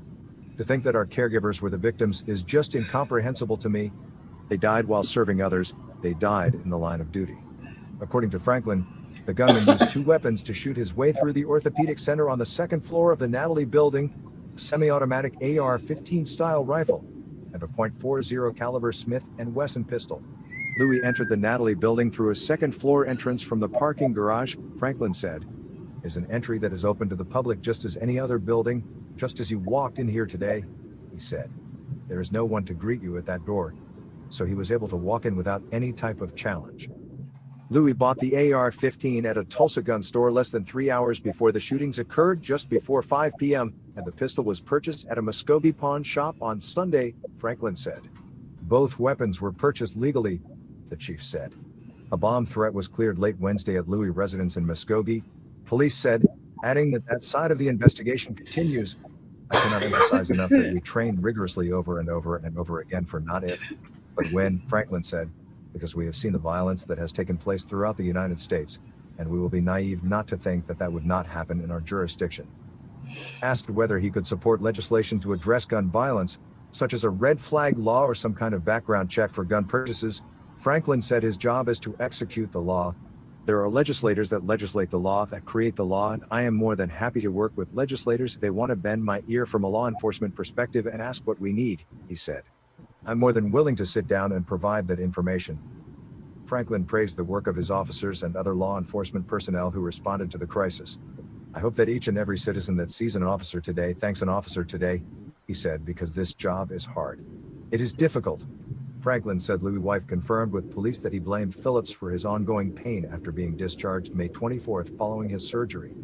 She said Louis contacted her to let her know what he had done, but Franklin said she was not aware in advance of the shooting. The St. Francis shooting came less than 2 weeks after 19 children and 2 teachers were shot to death at Robb Elementary School in Uvalde, Texas. School district police there have drawn criticism and a U.S. Department of Justice investigation for their failure to engage the shooter sooner. Franklin said TPE procedures call for officers to remove the threat of an active shooter, regardless of whether that endangers their own lives. During Wednesday's shooting, officers made their way to the second floor, where they yelled Tulsa police, Franklin said. And advancing towards the suspect location, they heard a gunshot. We believe that was the final gunshot with the suspect taking his own life, Franklin said. The gunshot was at 4:58 p.m., approximately 39 seconds after the first officers entered the building.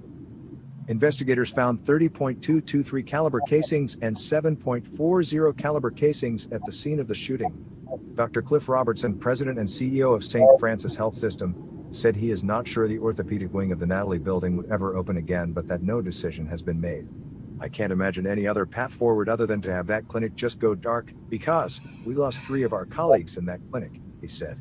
I just have a hard time believing that any time in the near future we would be able to use that space again.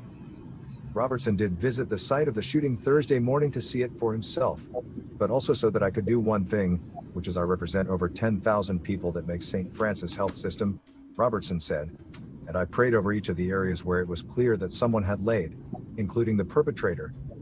The day after the shooting, Dr. Parker had prayer on her mind, too. Whatever faith you subscribe to, and even if you don't subscribe to a faith, I will tell you prayer is just a solemn request for help, she said at the press conference. And I think we can all agree that our world needs a little bit of help right now. Mayor G.T. Bynum said that although the threat the shooter presented is gone, St. Francis employees still need Tulsan support. The days ahead of us and the weeks ahead of us, it is so important for this community to show the team here at St. Francis how much we love you, Bynum said. Talking directly to the employees who were watching the press conference, he added, I want to thank all of you for coming to work today. How to help. The Tulsa Community Foundation has a St. Francis Employee Emergency Fund set up to help members of the St. Francis family. To see what you can do to help, go to tulsa.org/stfrancisstrong. The Tulsa Area United Way has also set up a link where people can write notes of care and compassion, sending your love and encouragement at toyu.org/stfrancisstrong. A GoFundMe account has been set up to help Amanda Glenn's family with expenses. It can be found at bit.ly/GlennFamily. Kevin.Canfield@tulsaworld.com. The victims, Dr. Preston Phillips. News of the surgeon's murder in a gun rampage has left scores of patients and colleagues reeling. Dr. Stephanie Huson. The sports medicine specialist's zest for life was evident in how deeply she cared for patients. Amanda Glenn. She was always there, family and friends say, and then she wasn't. William Love, a retired Army veteran who served one tour in Vietnam. He loved traveling and spending time with his family. How to help. The Tulsa Community Foundation has a St. Francis Employee Emergency Fund set up to help members of the St. Francis family. To see what you can do to help, go to tulsa.org/stfrancisstrong. The Tulsa Area United Way has also set up a link where people can write notes of care and compassion, sending your love and encouragement at toyu.org/stfrancisstrong. Next article. Just a quick word from our sponsor. Harrison School District. Okay, Black family. So this dude, a suspect, when he came into the building, into that office complex, he began firing. He began firing at anyone that was in his way. There are reports that one of the victims held the door for someone to allow them to escape out of the back door and was shot and killed. We do know that there was a response in Muskogee towards a bomb call. I believe it was at the suspect's residence, but we are still working through that portion to determine exactly what transpired there. the wife of the suspect called police and relayed information to police. The information that we currently have is that she did not know what was going to take place, but that he contacted her either before the shooting took place or during the shooting and to let her know what he had done. I mentioned that he had a letter that he had authored left on his person after the shooting. That letter led us and told us the story. So this was something that was planned. What? So it's premeditated. Hi, everybody. Welcome to the Tulsa World Opinion podcast and video. I am Jenny Graham, editorials editor at the Tulsa World. I'm Bobby Sett, editorial writer and columnist. And there's who knows what the fuck they're talking about right there. This is crazy. That is crazy. So they said it. That's crazy. Yeah, so they're trying to say it was premeditated. On May 19th, Michael Lewis went into the hospital for a back surgery. The performing physician was... That's like the same one, right? I think so. Sounds a little different, but... This campus is sacred ground for our community. For decades, this campus has been a place where people have come to work, heroes have come to work every day to save the lives of people in our community. Just in the last few years, in the greatest public health crisis that our city has ever had to face, this has been the facility more than any other that has worked to save the lives of people in this city. I have been out here to this campus repeatedly as mayor when our first responders have been attacked and when one of them was murdered. And it was the people who worked at this campus who were there for them.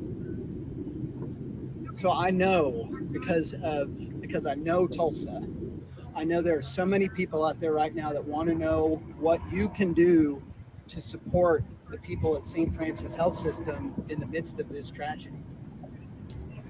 I don't have one thing for you right now. I would ask for you to think about what the St. Francis Health System and the people that work there mean to our community, what they mean to you and your family and your neighbors, the heroes who protect you. Think about what they mean to you and think about in your own way what you can do to show your support for them in the midst of this tragedy. Yeah, why'd they let the mayor talk? You know, he didn't have anything to say right there.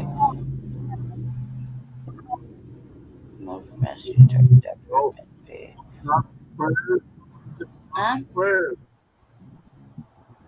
What? No thoughts and prayers. I said no thoughts and prayers. No, is it bad form to say it? Thoughts and prayers. Thoughts and prayers. And everyone was in his way. The suspect, when he came into the building, into that office complex, he began firing. I'll tell you, this is my favorite. Anyone that was in his way. Sorry. There are reports that one of the victims held the door for someone. Sign language people are my favorite. The back door and was shot and killed. We do know that there was a response in Muskogee towards a bomb call. I believe it was at the suspect's residence, but we are still working through that portion to determine exactly what transpired there. The wife of the suspect called police and relayed information. I'm not gonna lie, dude. It's a little bit more distracting that we currently have from the actual is situation. that she did not know what was going to take place, but that he contacted her That's either impressive. before the shooting took. Or with Tulsa. Why did they let the mayor talk though? He's like, I know you want to do something to help. I know you want to contribute in some way. You know what I mean? Like, I'm sorry, I laughed I'm laughing about because you know that the sign language people are my favorite to watch on the news. Like I'd rather just not hear the news, see the captions, and watch them do their thing and throw on some music in the back. What is that? You know what I mean? It's you, obviously. Yeah. Sign language people are my favorite. I can't even front. Can't even front. I mean, that's tragedy. Tragedy. Right. In hindsight, she made it look mad interesting though. Yes, it did. It did. It's like it's just man. The sign language people are so into the art of the whatever's being said. Because I was like, I'm following the lady doing the sign language more so than the dude giving the description of what happened. Yeah.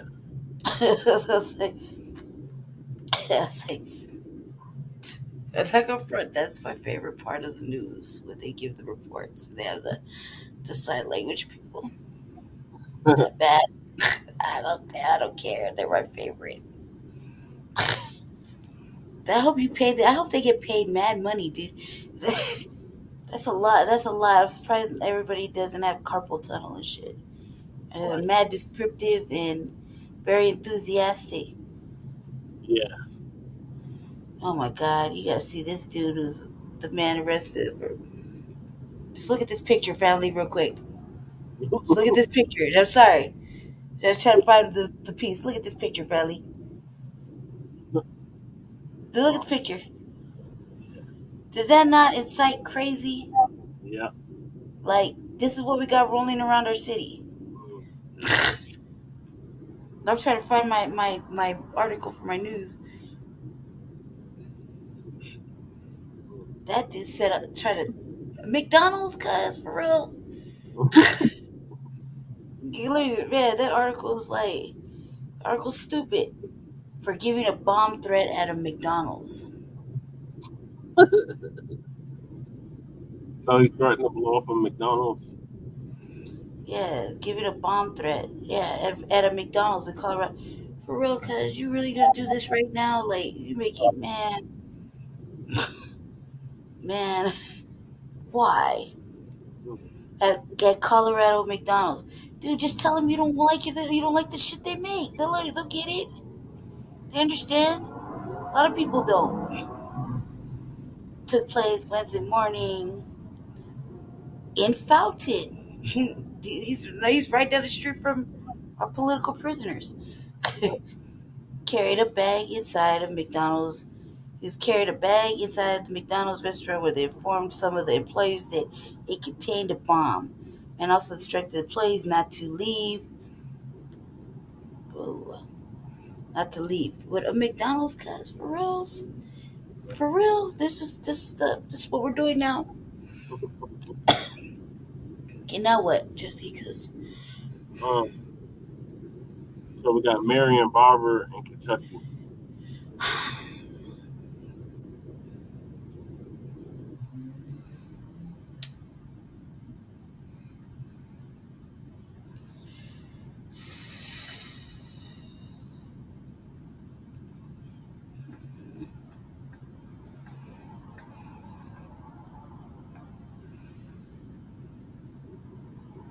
what?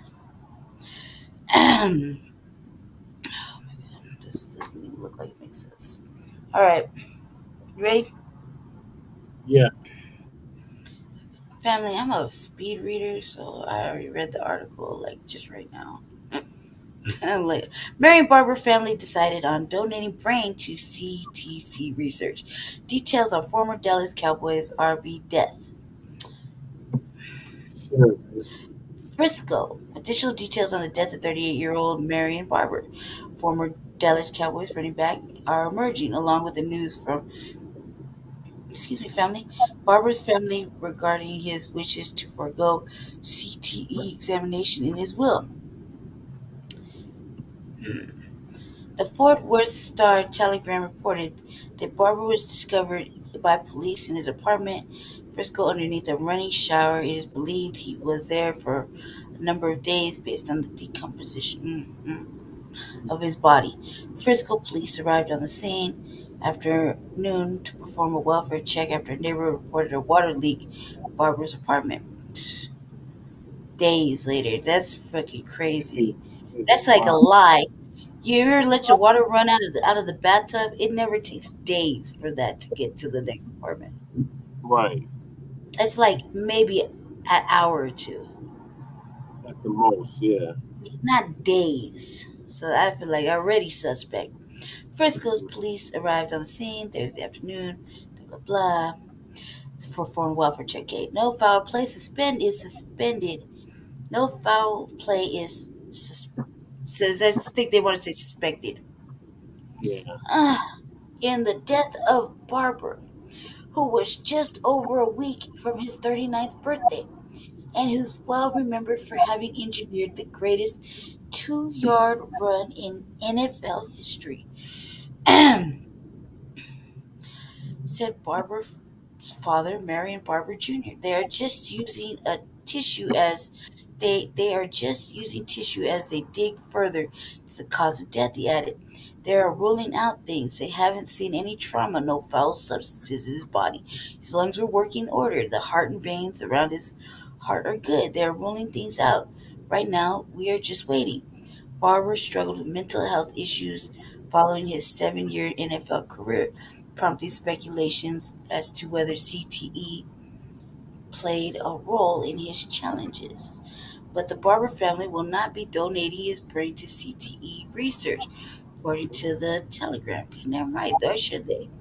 He was real specific in his will that he did not want that. We are going to respect that, but in the condition his body was in, according to the examiner, that probably would have been a moot point because of the decomposition. He's under the water. He's already melting.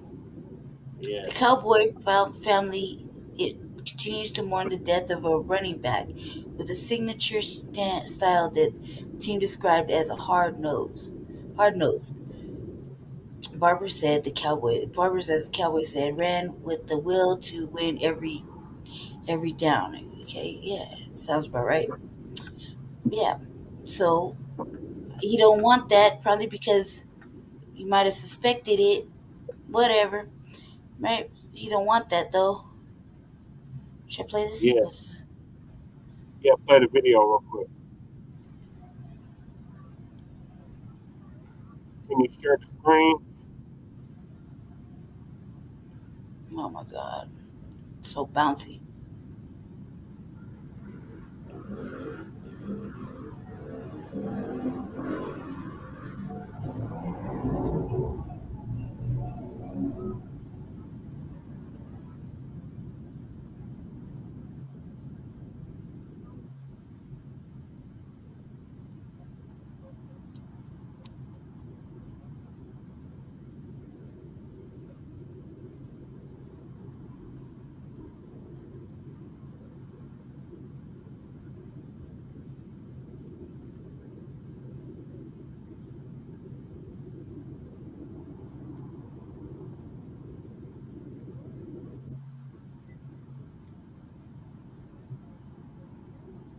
What the fuck are they talking about?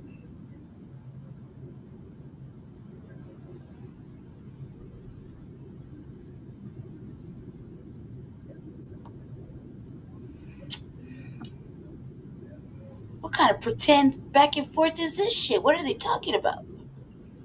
Obviously not this dude down here. What's going on in cowboy country? Jesse? I don't know. I'm not a Cowboy fan.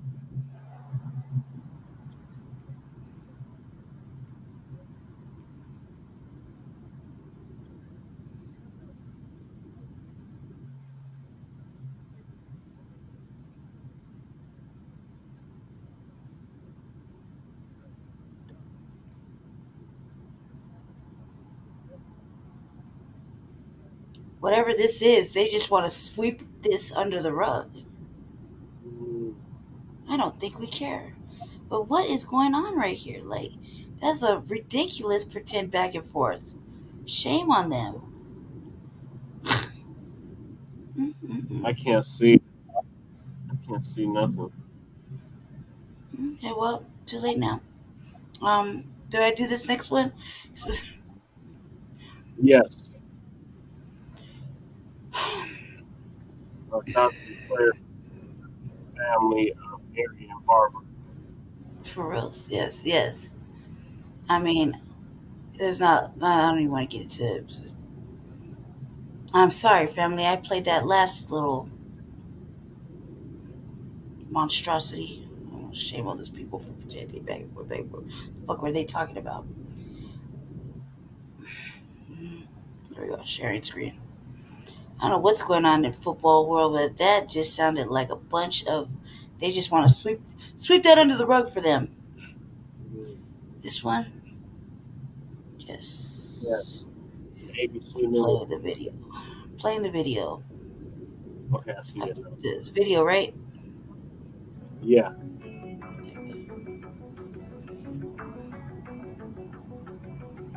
Well, this is something we rarely see from President Biden, a primetime address. President emotionally pleading with Washington to do something. It's time for each of us to do our part.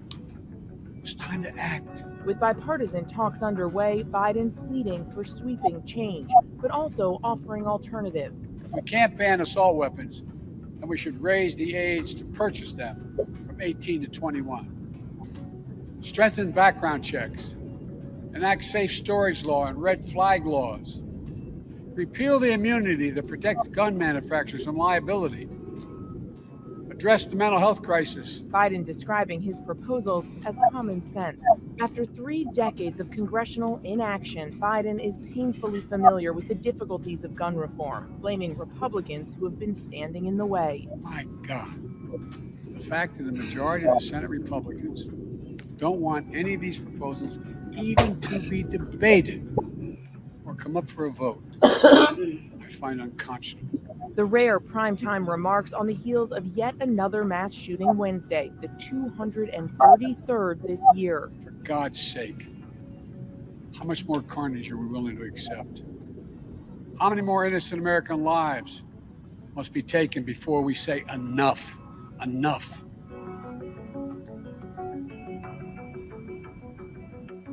As investigators piece together what led to the shooting at Robb Elementary School, Guy with a rifle.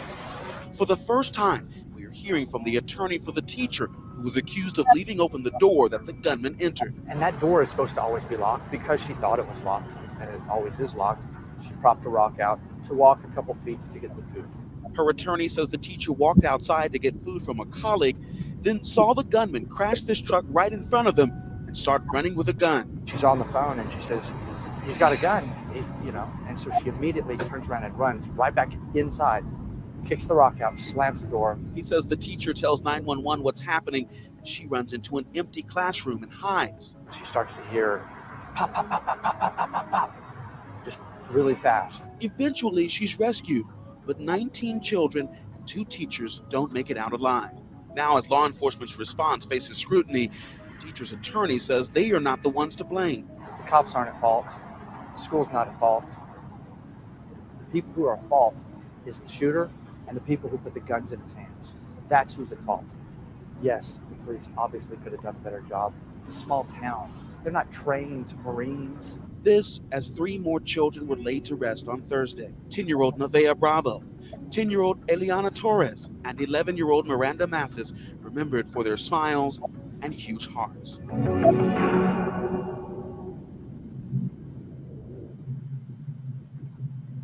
This isn't about taking. See, son, with a little elbow So grease, this is you can like- do just about anything. That craziness right there, like,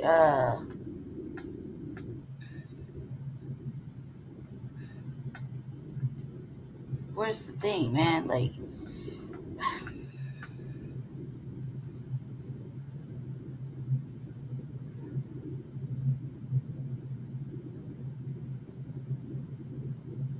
so do you want to read? Do you want to read it or you want to watch the video? There's a video. You gotta refresh the page.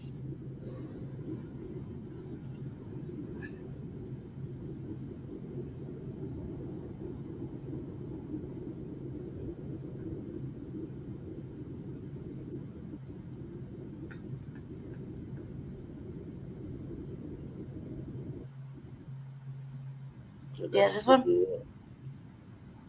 Yeah. I feel like we're about to get booed again. Riders, let your queries be known. How come we don't call ourselves bikers anymore? I mean, riders is cool, but bikers, really cool. Seriously? Deny. Can we go back to meeting at the rec center? This here is brutal. Deny. How do we feel about She getting get a through quote this to see if we can commercial. save with Denied. America's #1 motorcycle insurer? Should Flo stop asking the same question every time? Prove. Denied. Oh. This isn't about taking anyone's rights. It's about protecting children. It's about protecting families. So keep going or what? Protecting whole communities. They're not one for this.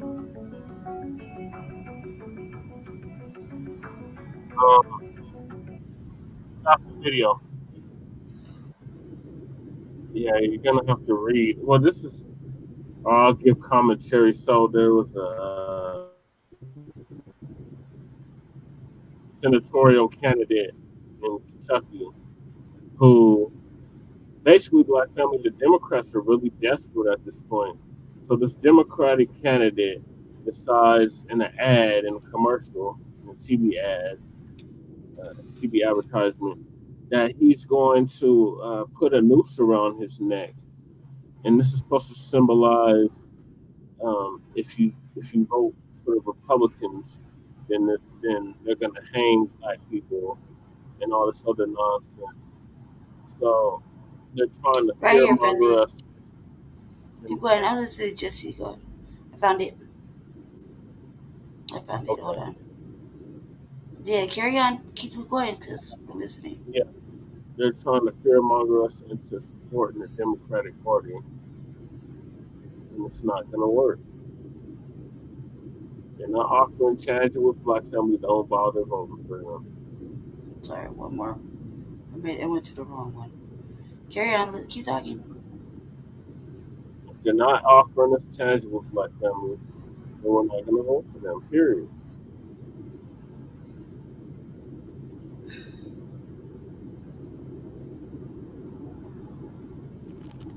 The pain of our past persists to this day. In Kentucky, like many states throughout the South, lynching was a tool of terror. It was used to kill hopes for freedom.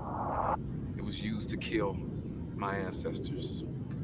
Now, in a historic victory for our Commonwealth, I have become the first Black Kentuckian to receive the Democratic nomination for U.S. Senate. My opponent, the very person who compared expanded health care to slavery. The person who said he would have opposed the Civil Rights Act. The person who single-handedly blocked an anti-lynching act from being federal law. The choice couldn't be clearer. Do we move forward together, or do we let politicians like Rand Paul forever hold us back and drive us apart? In November, we will choose healing. We will choose Kentucky.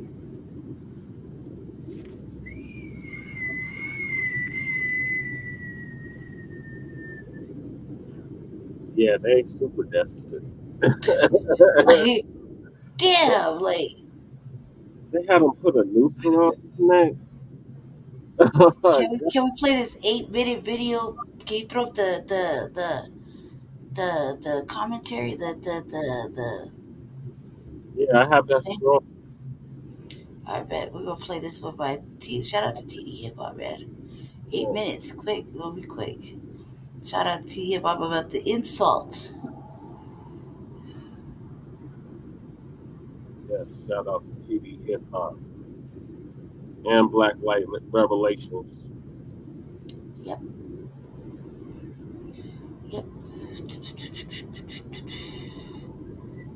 For the first time in history, a marginalized shit is group crazy. That was a heavy huge ad. That's playing on all kinds of white guilt right there. Yesterday, Democrat Charles Booker, who is running for the U.S. Senate against Rand Paul, released a new campaign video in which he was wearing a noose around his neck while criticizing his Republican rival. So what I'm going to do right now is play that video for you, and then we're going to get right back into the discussion. The pain of our past persists to this day. In Kentucky, like many states throughout the South, lynching was a tool of terror. It was used sound to kill effects and hopes everything. for freedom. It was used to kill my ancestors. Now, in a historic victory for our Commonwealth, I have become the first Black Kentuckian to receive the Democratic nomination for U.S. Senate. My opponent, the very person who compared expanded health care to slavery. The person who said he would have opposed the Civil Rights Act. The person who single-handedly blocked an anti-lynching act from being federal law. The choice couldn't be clearer. Do we move forward together, or do we let politicians like Rand Paul forever hold us back and drive us apart? In November, we will choose healing. We will choose Kentucky.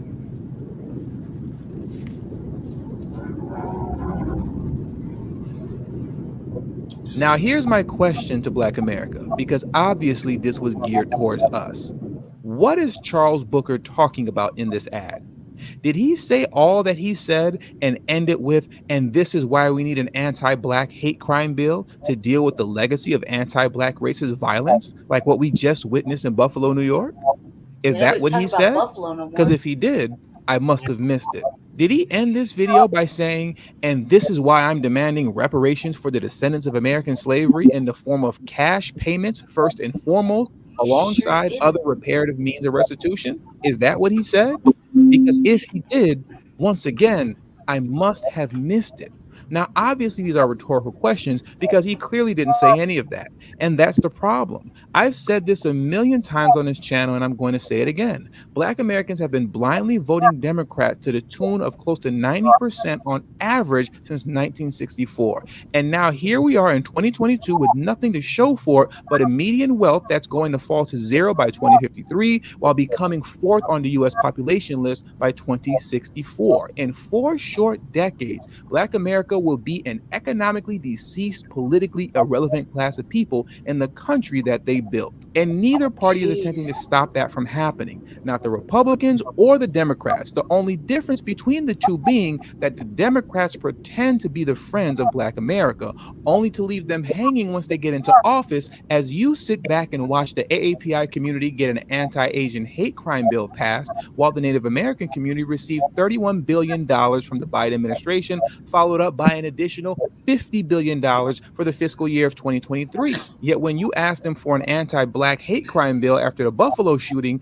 they're talking to you instead about gun control and domestic terrorism. And reparations? Well, Biden already told the Congressional Black Caucus, forget about it. You see, if we're going to play this game of politics and voting, then it needs to be played correctly. And the first step to playing it correctly is to stop rewarding politicians, in this case the Democrats, with seats in office if they haven't agreed to meet your demands concerning what the Black community needs by way of legislation that is exclusively for Black Americans, the same way they create legislation that is exclusively for the Native Americans, the LGBTQ community, immigrants, and so on. This campaign ad by Booker was wildly disrespectful to the history of Black Americans and everything that they've been through. It's disrespectful because he doesn't mean it. This was a performative art piece designed to trigger Black Americans to vote Democrat out of fear that if they don't win, then the Republicans are going to put us all back in chains. But who needs chains when you've got poverty courtesy of the Democratic Party?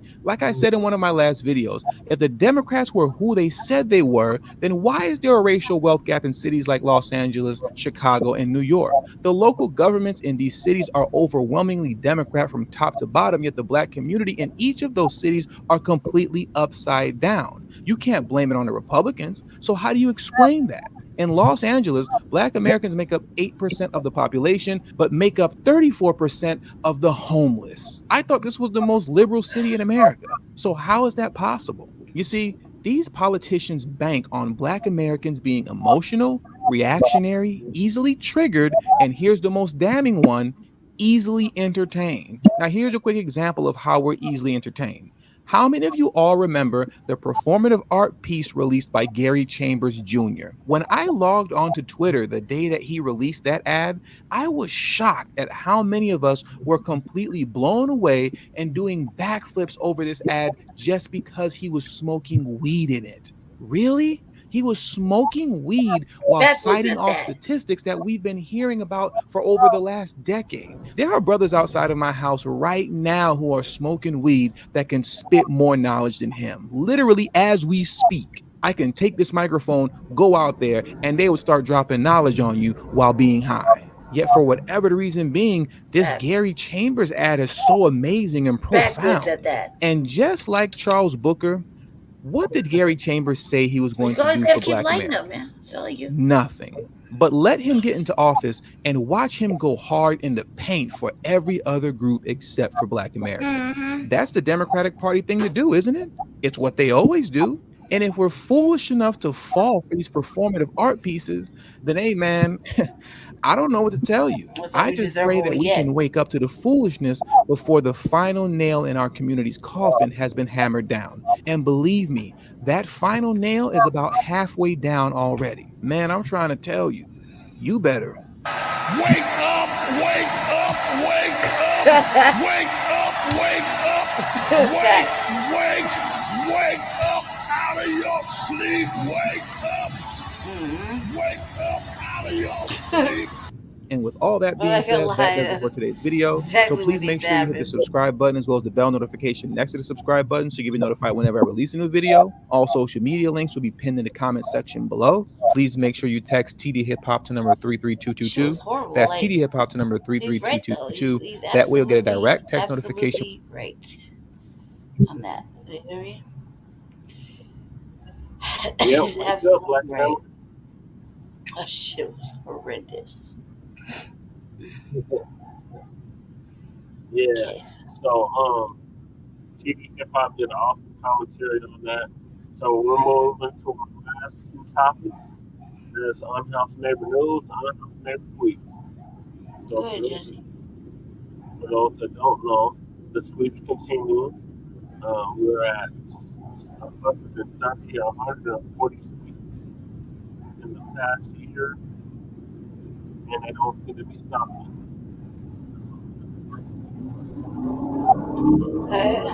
Hold on a second. Hold on one second. Let's try to sit straight versus straight up.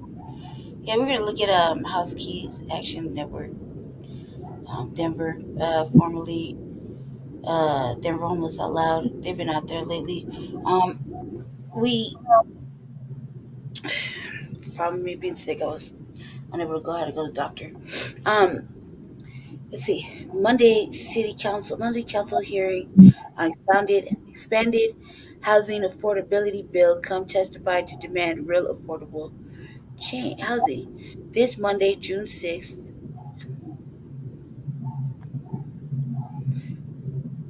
Okay. City Council will be voting on the expanding housing affordability proposal. This proposal mandates developers building a small percent of new housing at affordable rates, and if not, they pay a fee in lieu. Remember, the standards for affordability per present built affordable and fees are so low in this proposal that it will not help in the least. In the long run, instead of using the opportunity to mandate real affordable housing, this opportunity is being wasted to protect the status quo. In this proposal, no housing is required to be built under a 50% AMI. Yeah, they did right. All kinds of crazy shit that locks you in. Our community in most need of housing is completely left out of this plan. Rather, we were told our people can go to shelters because this bill will make housing for our poor asses. Come to testify to the City Council June 6th at 5:30 p.m. Sign up for testimony is from 4:30 to 5:30 p.m. Sign up at this link. 5:30 to what? Testimonies from 4:30 to 5:30, right?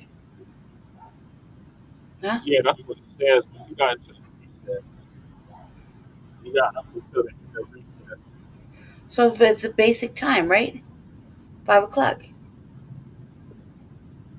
No. So the sign up is starts at 4:30, but the hearing won't be till after 6. 6 at 5:30. Sign of testimony is from 4:30. It's still. I'm gonna read this later. Okay. Well, all right. Discussing in Spanish. Moving along. Let's see what this is about. This is May 30th. We're on June 5th. Witness to some of the recent sweeps or a recent sweep that we have been talking about. So, Terry, can you tell everyone what you saw? On March 12th, I came down Tampa 22. I was going to the post office right here in Tampa church. And Yeah. the sweep was going on, but I had never seen it. Kind of freaked me out a little bit unexpectedly here. I was at a traffic stop, you know, when the lights stopped. Wait. Where is she at? And I actually was Is this the one? I was at a From the traffic city. stop, you know, when Yeah. Hold on a second. kind of freaked. And What day was it? I didn't catch today. I just We got the are sizzle. live here Hold with on. Terry. And Terry was witness to some of the recent sweeps or a recent sweep that we have been talking Maybe about. this is what we were at. So, Terry, can you tell everyone? Hold on. On March 12th, I came to March 12th. I was going to the post office. You might have been at that one. Mm-hmm. I'm trying to work out sweet was. Well, The Champa. sweep was going on, but I had never seen it. Kind of freaked me out a Champa little sweet. bit unexpectedly here. I was at a traffic stop, you know, when the lights stopped and I actually was looking over to the left and I seen fences everywhere. It was like it covered the whole block. But I also seen a garbage truck. I seen the two trucks behind it were white trucks with two street cleaners along with them, but they were outside of the truck trying to confiscate a homeless person's seat and put them in the garbage truck. And there was two police officers behind those trucks, and they were all outside of their vehicles, and they were sweeping up the homeless, and I was so frantic. I was still in the traffic. I held up traffic because it freaked me out so bad. And Naturally. I felt so bad for those people because I had never seen nothing like that.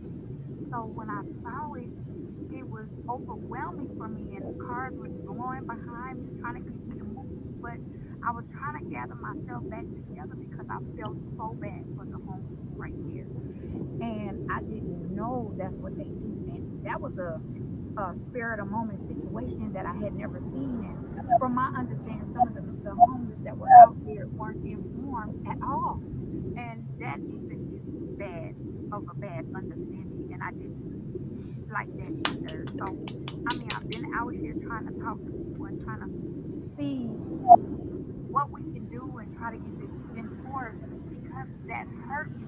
I was out here homeless just like them, and I can't imagine that happening to me. It never has, but I still wouldn't want nobody else to go through it. Could you please look into it and get something done because that hurts my heart for someone to go through this. It strongly hurts me because I've seen something like that. And for them to do this, it seems like they're heartless. I don't understand. How can you do that to somebody and still be able to go home and get rest without thinking nothing of it? It's okay. No, it's not okay. You don't need someone like this. Always treat someone the way you want to be treated. Thank you. That's very helpful. Another follow-up question. So you said March 12th. Did you mean March 12th or May 12th? No, May 12th. Okay, that's what I thought. I wanted to correct that. All right, cool. And then, what location was this? Like I say, it was on the 20th and Champa, right across from the post office. I think there's a paid car lot right there with parking right there. Okay. But I mean, they were on public right away. They all owned the public right away. And it was about, I'm gonna say about 50 there. So I'm not gonna say it was a little amount of people. They got rid of a lot of people. And it's around 10 some in the morning. They down for 3, but I mean that is horrible if that's how they do it. And they had the fencing completely covered so they couldn't get away with their things. It's just like they just gave them no choice but to throw it away. And that's what I don't accept at all. And no warning, no nothing. What are they to do? Who are they to talk to? Who are they to complain? That's the one you went to, babe. When we had the landmark. When I had the landmark. Horrible. So horrible. Oh, that was an Yeah, thank you. Yeah. Was there also a church by, or was this by the post office? Okay. Yeah, think about it. I was doing the landmark that day. Probably on the Yeah. 21st. On the day. No, well, 20th in was that California? Yeah. Well, then there's the Glenarm, 20th and Glenarm. Yeah, there was the church on 20th California, and then you got the Glenarm, and then I mean, there is some more in the area. I'm not familiar with them, but like I say, that's horrible. I'm speechless. I don't know where to go with the situation. That's the one that, remember, because I was doing the landmark. Yeah, Yeah, you had to go. It was a whole decade of doom week. Oh, okay. Just look at the May. I was doing the landmark.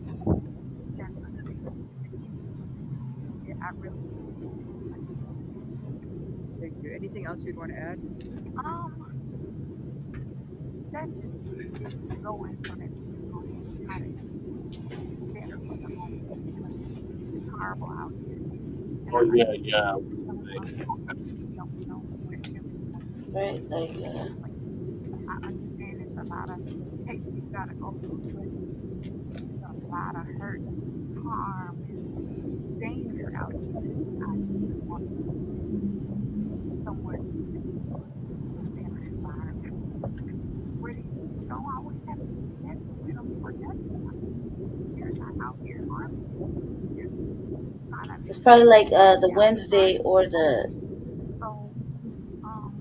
13th. Yep. Because whatever day you were out, that's the one you filmed. Yep. Right, because that's the only one in the east side, that over there. And that Oh, was the that same week. Yeah, that was the same week of the landmark, babe. Yeah. She probably just got misunderstood. She doesn't sound like she's from here, you know what I mean? But that makes sense. Yeah, she's not. So she said by the post office and whatnot. It makes clear sense, you know what I mean? Yeah. It's cracking with this video right here. All right, we are live here with Jeff, who experienced one of these recent sweeps with a lawsuit violation. And so I'm here to talk with Jeff about what happened. Thank you so much for talking with us today, Jeff. Can you explain what happened? They came by we were at 16 Grant, and they came by one night, probably about 8-ish, around 8:30. They're doing that shit again. They were coming by in the morning to sweep us, and we didn't really believe that, there's no written statements, no anything like that. Just the cop happened to be driving by and just stopped and said, like they did that one summer. Like, hey, we're coming by in the morning, so you guys get ready. Yeah. And we're like, yeah, right, whatever, there's no Right. And then about 6:30 in the morning, they were there with trash trucks and everything, and just boom, pack up and go. And I woke up by two cops hanging on where I was sleeping at, and said, pack your stuff and go, or we're throwing it all away. And so I was like, what? You know, we all kind of jumped up and started throwing together what we could, and they were grabbing stuff and throwing it in the trash trucks faster than we could pack. So they were like going through our little setups, you know, walking through there just grabbing stuff that they thought was trash and tossing it. Yeah, it's pretty crazy. But that was the last sweep that I was in anyway. Yeah. Wow. And so you said there was no notice. That mean that have you been through other sweeps where there is notice, so you have something to compare it to? Exactly. They'll come by, and usually they'll tell you, they'll talk to everybody, they'll put flyers up, they'll post them on whatever's permanent, like on light poles or whatever. They'll post them there, and they'll put them on people's tents even, you know, so that way everybody knows, like 7 days or whatever, you got to move. Mm-hmm. Well, so I was looking for the notices, and nothing. I talked to everybody there. No one, most of them didn't even hear anything. They're like, what are we talking about? They're not coming by, you know. And next thing you know, they're there. So. Do you know roughly? Do you remember what day this was, or roughly what day? Or right after we got. I know that we were on Colfax and Grant the day before, and so we got swept off of that one, and we all just basically went to 16th and Grant. We figured far enough away would be all right there. Went 16th and Grant, and then next morning, boom, thrown out. Remember, that's why I was looking for them. Yeah. And I couldn't find them. Remember, there's all this traffic. And I saw like remnants of it. They was so quick. And then pushing us on down the road. Did cops say anything to you? Well, so you told me what they said the morning of. Was there anything else they said to you specific to any of the lawsuit rulings or anything like that? We asked him if it was like, I thought you guys had to give us notice to do this. And he said no. He was like, they passed a law saying that we don't have to give you any notice. We can come by and we do whatever we like. What? As soon as there's enough complaints, we can find issues. And like, that don't sound right at all. But no. You know, that's not what happened, right? Trash trucks and stuff like that. So you just do what they say, pack up and go. They're supposed to give notice. Well, as soon as they saw them, they just started packing and leaving. They're supposed to give notice. Gone. But remember Almost Out Loud that posted something about their ruling being overturned. No boy. Like, nah. I'm going. Well, on that area, there's no permanent sweep zone signs. Kind of like wherever we had stopped. Oh, they said that the ruling had been overturned, so they don't even have to give notice anymore. Follow us around, see where we go, and then kick us out. Wow. Yeah, so they're gonna start arresting people again. And so you were able to get your property, right, personally? Some of it, or most good portion of it. I usually keep all my stuff in pretty small, just because of stuff like that.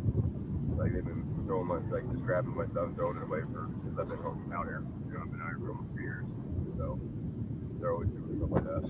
Them or the city workers or whatever. And so you did lose some property? A couple minor things. Okay. I had a couple sleeping pads that I had laid out, and I went to go set my stuff over off a little ways away from them, and then I came back to grab more stuff, and those were gone. So literally the second it was unattended, they were grabbing it and tossing it.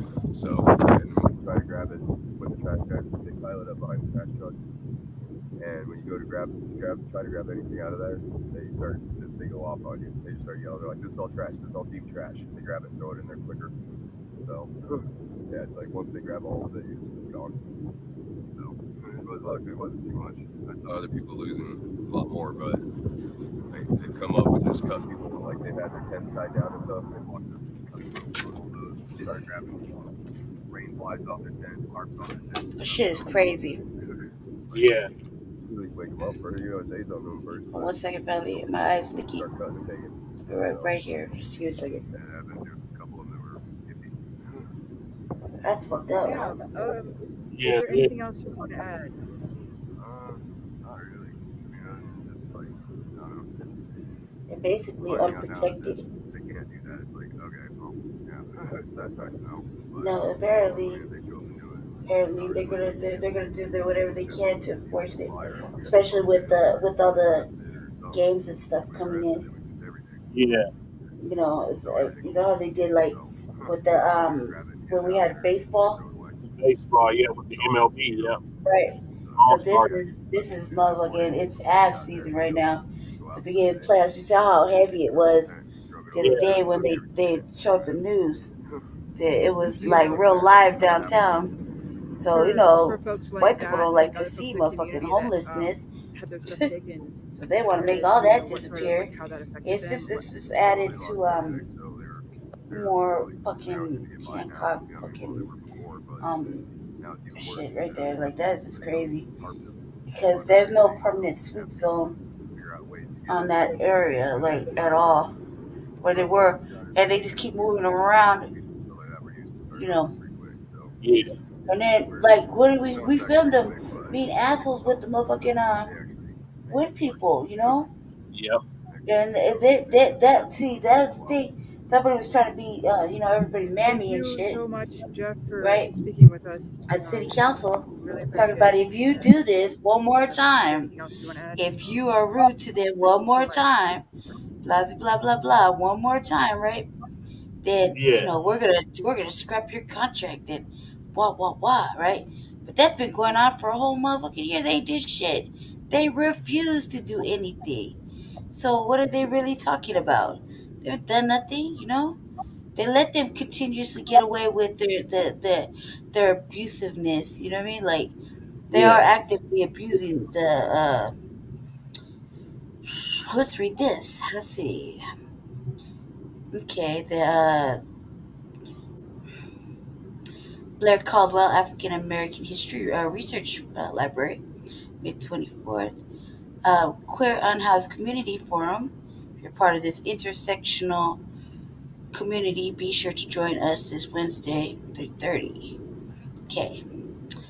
For an in-depth experience conversation about housing process and your experience navigating it as a queer person. We'll see you soon. For all other unhoused friends, see you afterwards at our community meeting, 4:30 to 6:30. Oh, so they're back to doing the motherfucking meetings, huh? That's tight. yeah. They're over there on Ogden, 14th and Ogden.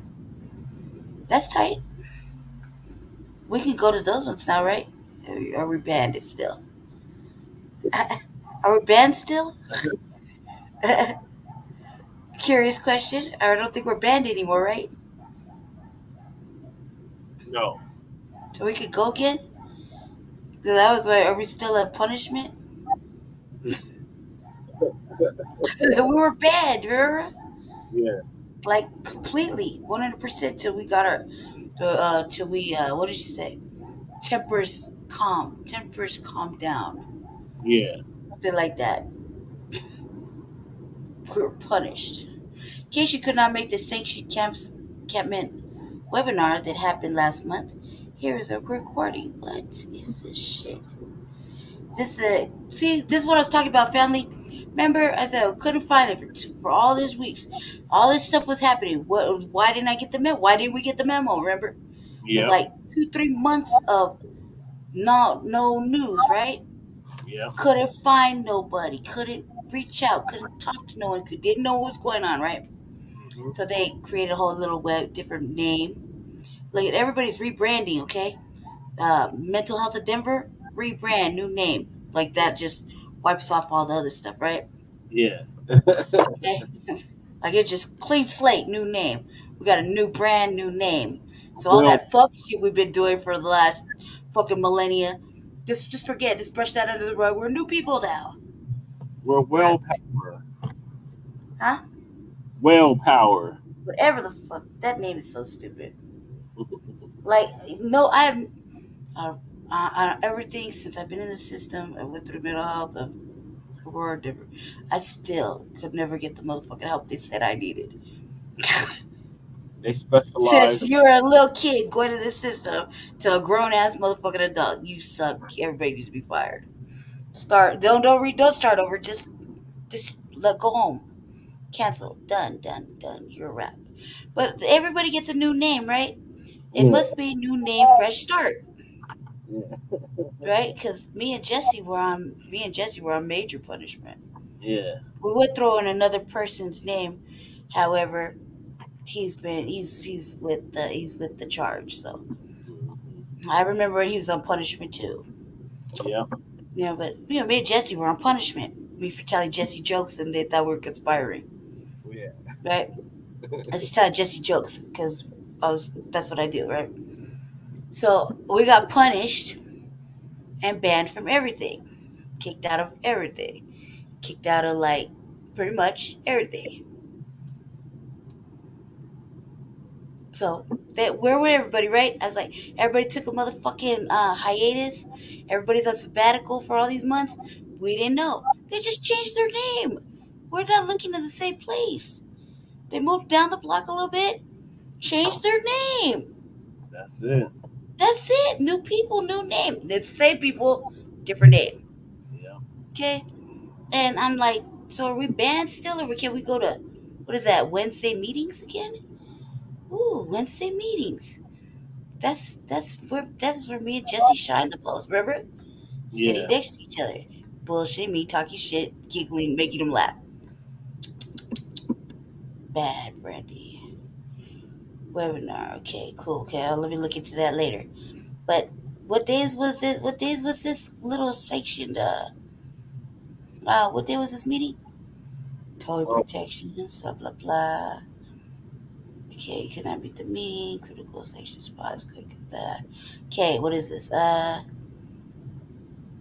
our community meetings, our community meeting. Join us this Wednesday. Yeah, so they're probably doing it again on Wednesdays. They like Wednesdays. You dig? But I'm just like, come on, man, this is crazy. What is Yep. this real quick? The middle Like, of the week. me and Jesse were banned. We're banned. That's why I was like, are we done? Are we off punishment?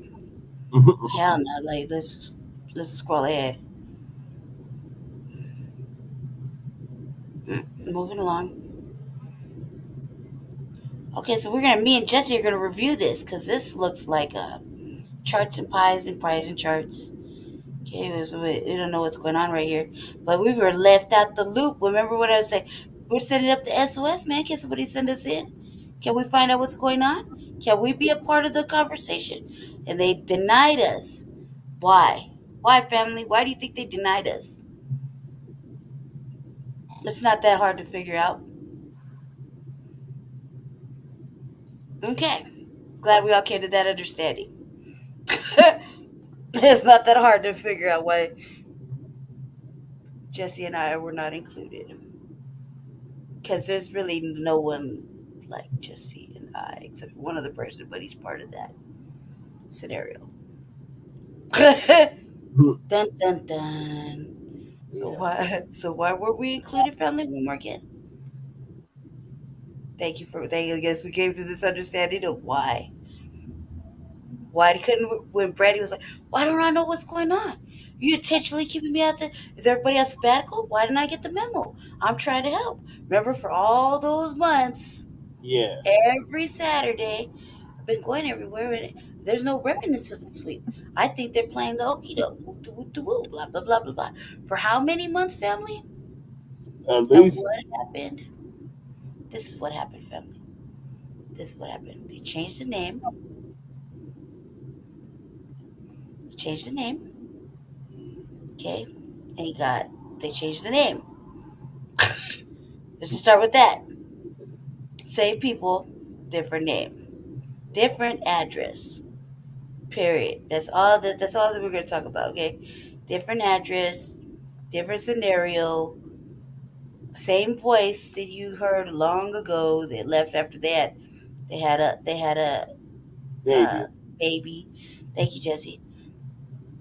You know what I mean? Oh, okay. So that was that thing we were talking about. That last little scenario. Right, here's a picture. This is Denver Decade of Doom.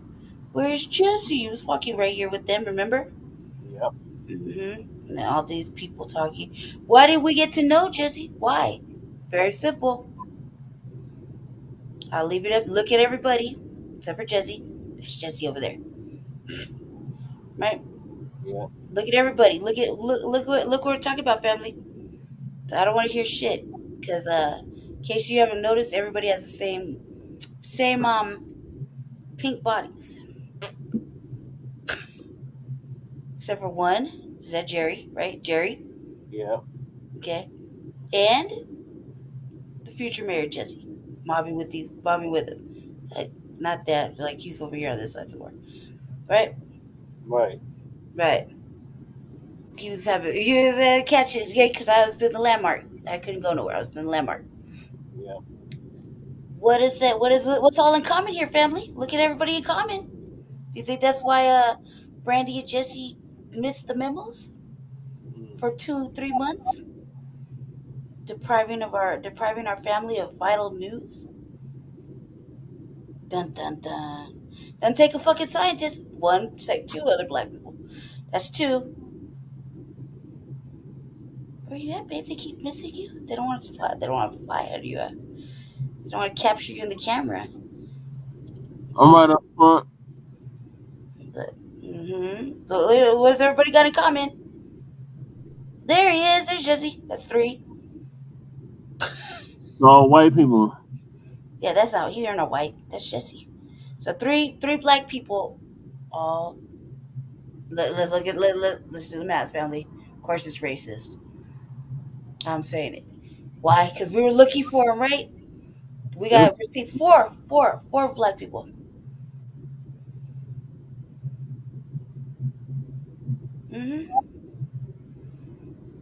Does this have audio? Yes. Denver Business Partnership.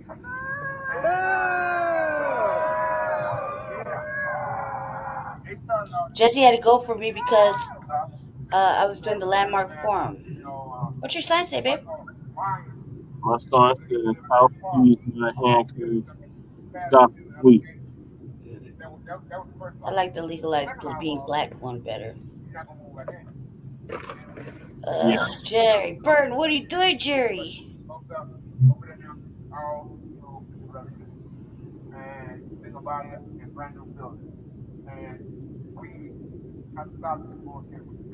Oh yeah, that's the news, right? That was the news update that I didn't get. Yeah. Yeah. Look at Jerry keeping it real.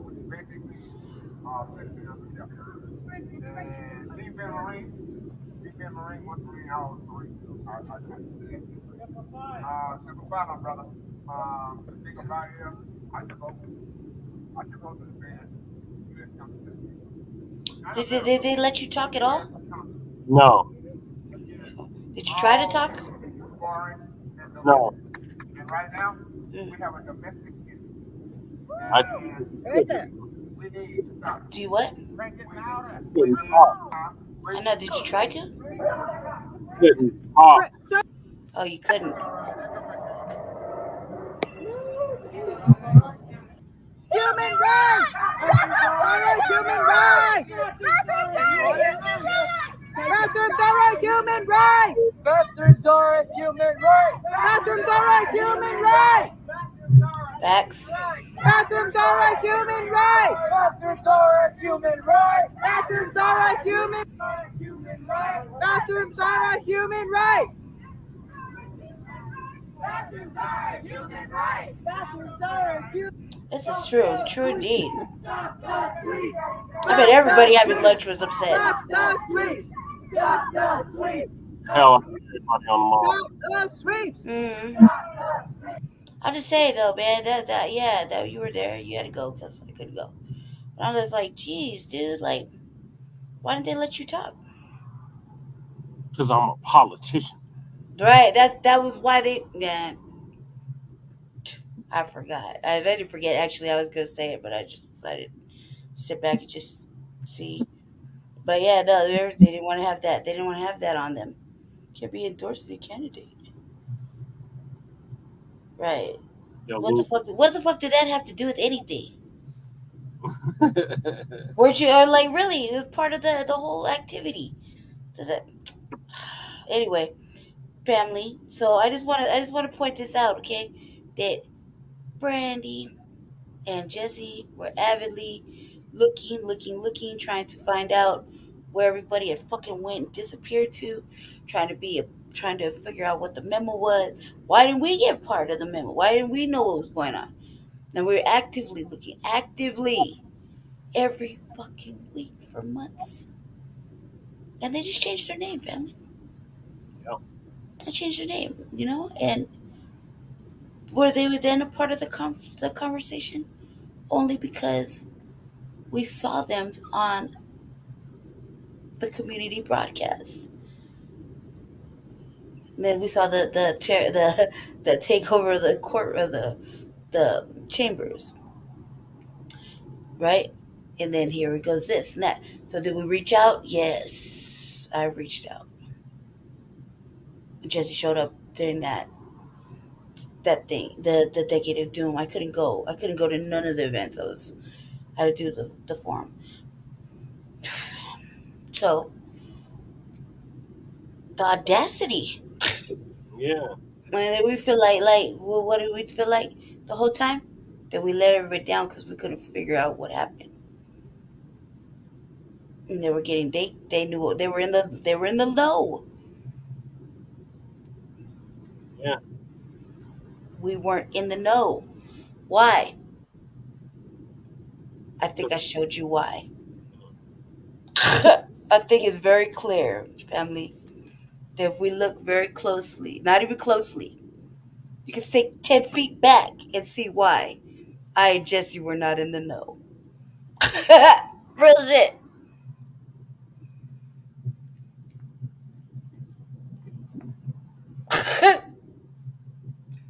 And not because Jesse's running for political office. Don't believe the hype, family. Don't believe the hype. There's a real reason. If you look, 10 feet back, you can't miss it. There's a reason why we're not in the know.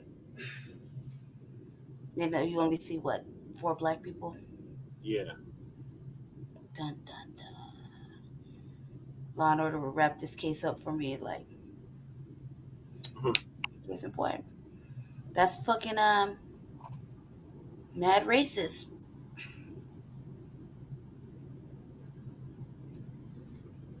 Did I say? I'm not taking it back. I'm like, no, it's very clear. If you run this beautiful bean footage back, Yeah. we didn't have nothing to report really, except here and there, because we were looking and trying to be in the know, and nobody would talk to us. Very clear to see why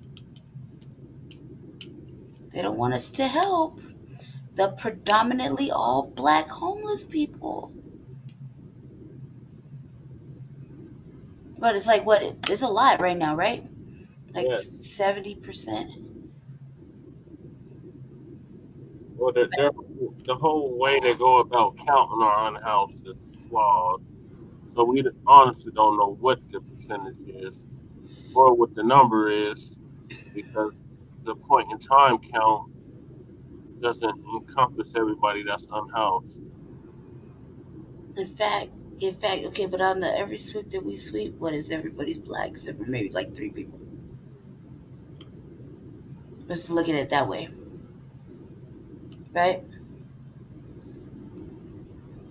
You'll see it. Let me just run the footage back. You got plenty of footage to look at. Okay, so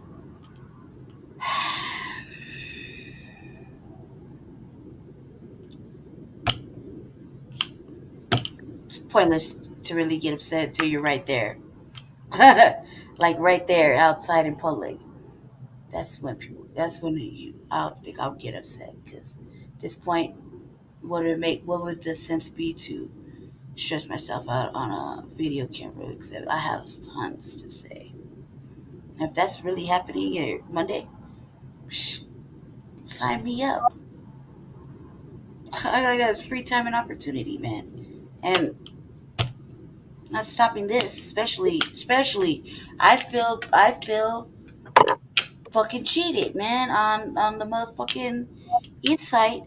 And that's why, no wonder, like, motherfuckers, oh, look, here they come. They just showed up. Did we just show up, guys?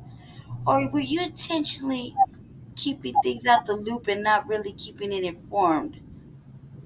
And do we blame what we know as we got an email that this might be where the sweeps are?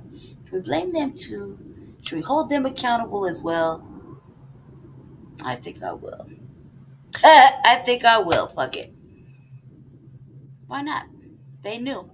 Everybody knows, right? Except for Brandy and Jesse, who are trying to do Panther work and bark work and humanitarian work and trying to be a fucking voice for our people work. What is the motive? Cause like, what's the fucking agenda? What's the motive? There's no white savior, y'all. You should understand that. What's the motive? They're not housing nobody. Nope. What are you doing? Like, what's the fucking agenda? Because you're not housing nobody. You're frivolous and spending. Look at Dwayne. Right. We got a revolutionary agenda. You should profile the 560 something people that supposedly got housed within the Do that. 4 months. Huh? Sorry, somebody's like banging in the hallway. You? No, somebody's banging in the hallway. At your house? Yeah. I hope you should. You're not nosy? I'm surprised. Anyway, I don't know. We'll discuss it here shortly. Anyway, Black family, check it out. I feel in my opinion, I feel like they intentionally left me and Jesse out the loop. Everybody left me and Jesse out the loop.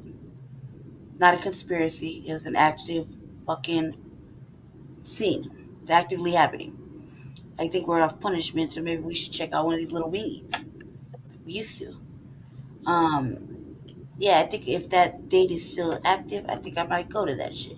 I think I might say something when I see him in public because I feel like this is a active fucking cheat, and that's why there's 3 sweeps happening on one motherfucking day. It's an assault against homeless people. That's exactly what it is. You know, there's not one sweep that everybody can get to advocate, so they have 3 in one motherfucking area at the same time.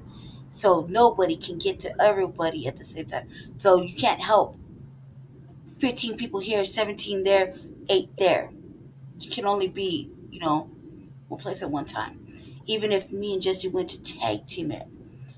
This last little sweep, the doll was in Facebook jail. It's an honor to tell the truth about little motherfucking monsters. Anyway, I wasn't able to film nothing. Not even on my page, on this page of Front Line Blacc News, which is also my page with Jesse. I can't film. I still can't film shit on there. I just barely got out of Facebook jail today. Yeah. That's it. So we would have to go, and the timing on this last one in the area, was hard because I had to go to the doctor, and sometimes I can't do it. I can't do everything all at once, and we couldn't just do it all because, like I said, they may say there's 1, but there's 3 the same day, and unless you're outside with the 1, you might not hear about the other 2 because they'll only say there's 1. So you think you're on Glenarm, but there's one on Glenarm, there's one on Grant, and there's one fucking on Welland somewhere. I'm just saying, could be any of those streets. You know what I mean? And they're it's a war out there, right? It's a war. Why else would they do it? Why else would they book 3 at the same time but only tell you about 1? And why doesn't anybody want to share this information with me or Jesse? Right. They know. Yeah, fuck it. I kind of felt like, or maybe you don't like me, so fucking what? You saw me homeless, now you see me doing some other shit. I want to be of service. Okay, fine, fuck you too. But you could have told Jesse. Right. You were so ready to tokenize him. Now he's ready for you don't want to endorse a candidate. Okay, cool, whatever. Blow me on that fucking bullshit. That's not the cap. Could have told him though. Right. could have reached out. I mean, there's motherfucker reach out. I was throwing out the SOSs, man. Fucking shit, you don't want to do the job? Let me out. Let me in. Let me in. Tap me in.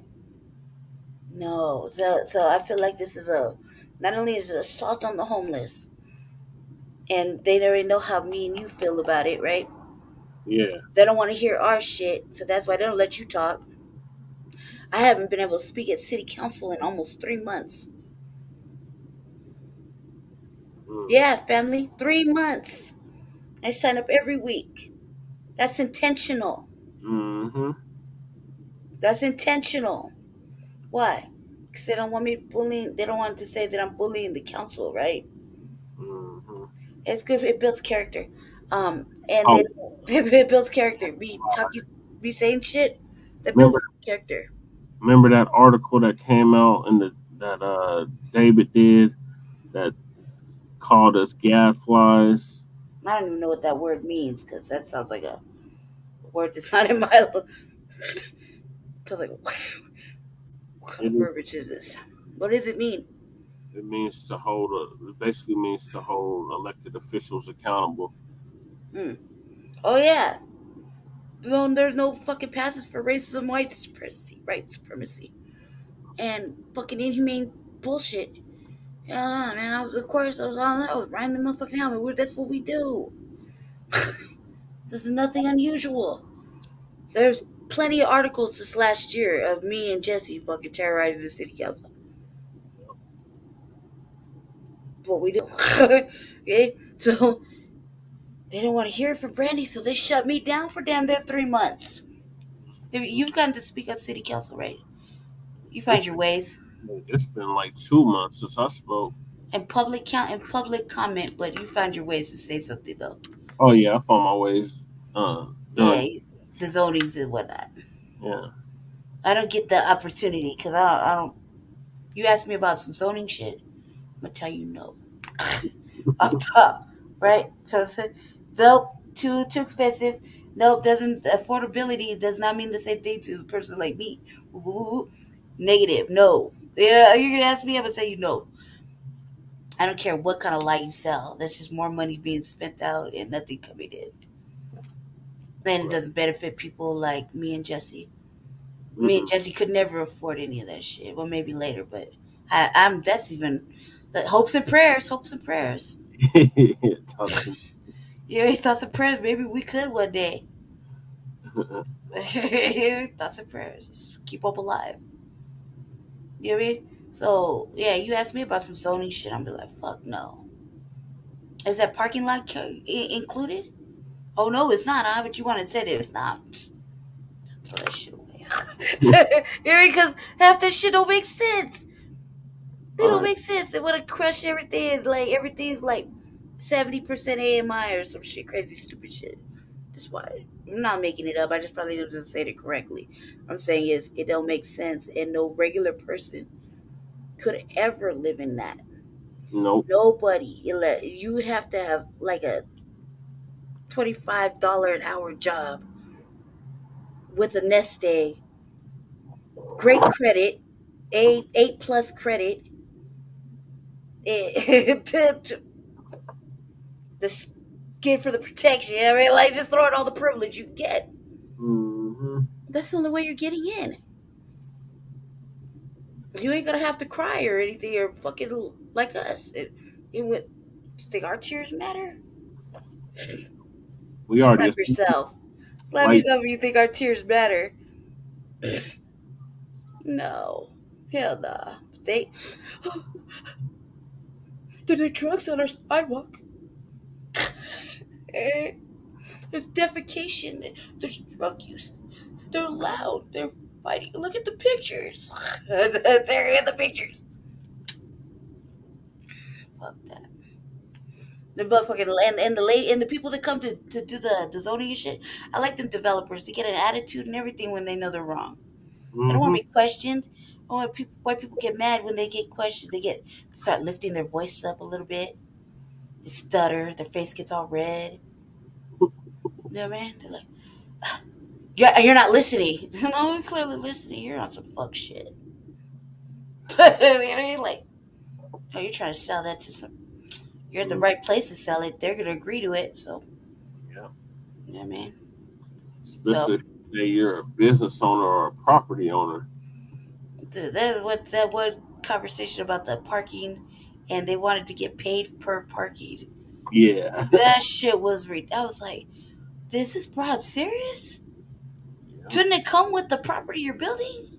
Nope. They said nope. No, they said no, and she was adamantly fighting it. Like, you're not understanding what I'm saying. No, I think you misunderstood. I didn't think you're listening. I don't think you heard me correctly. Let's go back to the chart. No, let's not. It's fucked up. It's stupid. You know what I mean? I'm like, this motherfucker, this little. She's stupid. She drank her own motherfucking Kool-Aid. They told her if she don't get that parking lot sold, don't come back to the office. Like, at any cost. And she's like, no. I don't think you're listening to me, councilwoman. I don't think you're understanding. John, can you come back up here, please? Can you re-explain? Let's go back over this chart. Let's go back to document 3, pie chart 8. This is how it wants to look. No, the prospective owner pays the fee. And the city. What? Or some shit, some crazy shit. It was like fucking crazy. And poor thing, she was like, shouldn't that come with the property though? Shouldn't it be just a given? I'm like, yeah, facts. What are you just gonna build a spot, no parking? Yeah. for 90 units. That's what they're doing now. Right? You just go, where the fuck they gonna park? Well, they could park there. They gotta pay for it. They gotta pay for parking everywhere down here. You gotta make them pay to use their own fucking parking space. What? You're gonna charge the city too? Oh, hustling asses, man. No, get out of here with that bullshit. See, that's why they don't let me talk, family. That would be the reason right there. Yeah, you're with that bullshit. What the fuck you what? No. So I can't get no parking lot, you can't get no building. Sorry. Not sorry. Right. You know what I mean? The fuck out of here with that bullshit. What's affordable? To whom are you trying to be affordable to? Right. Yeah. What are they doing with the vacant 27,000 luxury apartments? Dun dun dun. No questions, no answers. No answers. But they're building all the shit, right? Mm-hmm. You go downtown, Black family, all you see is cranes. Everywhere we go, the construction. Fucked off sidewalk. Right? Construction, fucked off sidewalk, motherfucking workers everywhere. Police and fencing. And the homeless people you do see, they're all they hear all day long. And the police. Right? That's all they hear. But what's going up? Monstrosities, 12 stories high, with parking across the way. It is allegedly for everybody who works in the area. Allegedly. Businesses are getting smaller because the buildings are getting higher. People are becoming more homeless because shit, nobody can live here. I wish a motherfucker would right now. Just all kinds of crazy shit's happening. So, yeah. You got shit going on over there. I got shit going on over here. So you should have been over here, though. Anyway, family, more to come on this.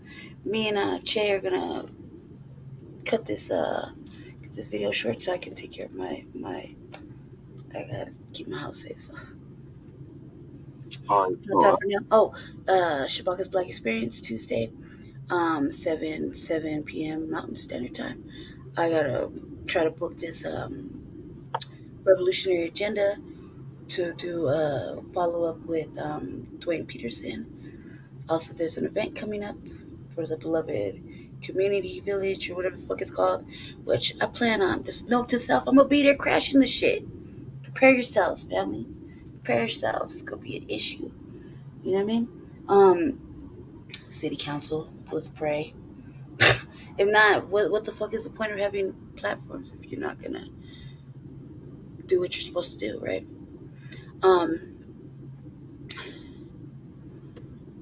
That's crazy. Other than that, join us again next week for Front Line Blacc News. Look forward to Revolutionary Agenda. We're probably gonna schedule a marathon here shortly. We gotta get back with the Anchorman and Shabaka and Corey to do the blog talk thing again. And I think that's about it. Yeah, and we had an event, and we got 2 events coming up, right? On the 11th, right? Then we got an event coming up. The 11th got pushed to the 26th. What? Okay, yeah. So never mind then. This week, I'm out of Facebook jail, so for my personal page, not to Frontline Blacc News, but I think we found a way to fry that shit. So I just do whatever the fuck I want to do anyway. You can't stop this. They should just know. All right, so Black family, stay black, stay dangerous. Obviously, stay fucking aware. Very aware. It's dangerous out there. Be safe. Black power. So thank you for tuning in to season 2, episode 12 of the Frontline Blacc News.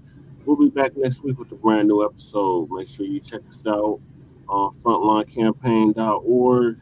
Make sure you check out Sabaka's Black Experience Enhanced on Tuesday. Make sure you check out the Revolutionary Agenda whenever Lady Che decides to do it. Here shortly. I'll probably will do it later. I don't think I have anything going on, so I don't know. We'll see. I'm going to go to the store. But I got one lined up already. So Che always says, stay black, stay dangerous. Peace, love, light, and black empowerment.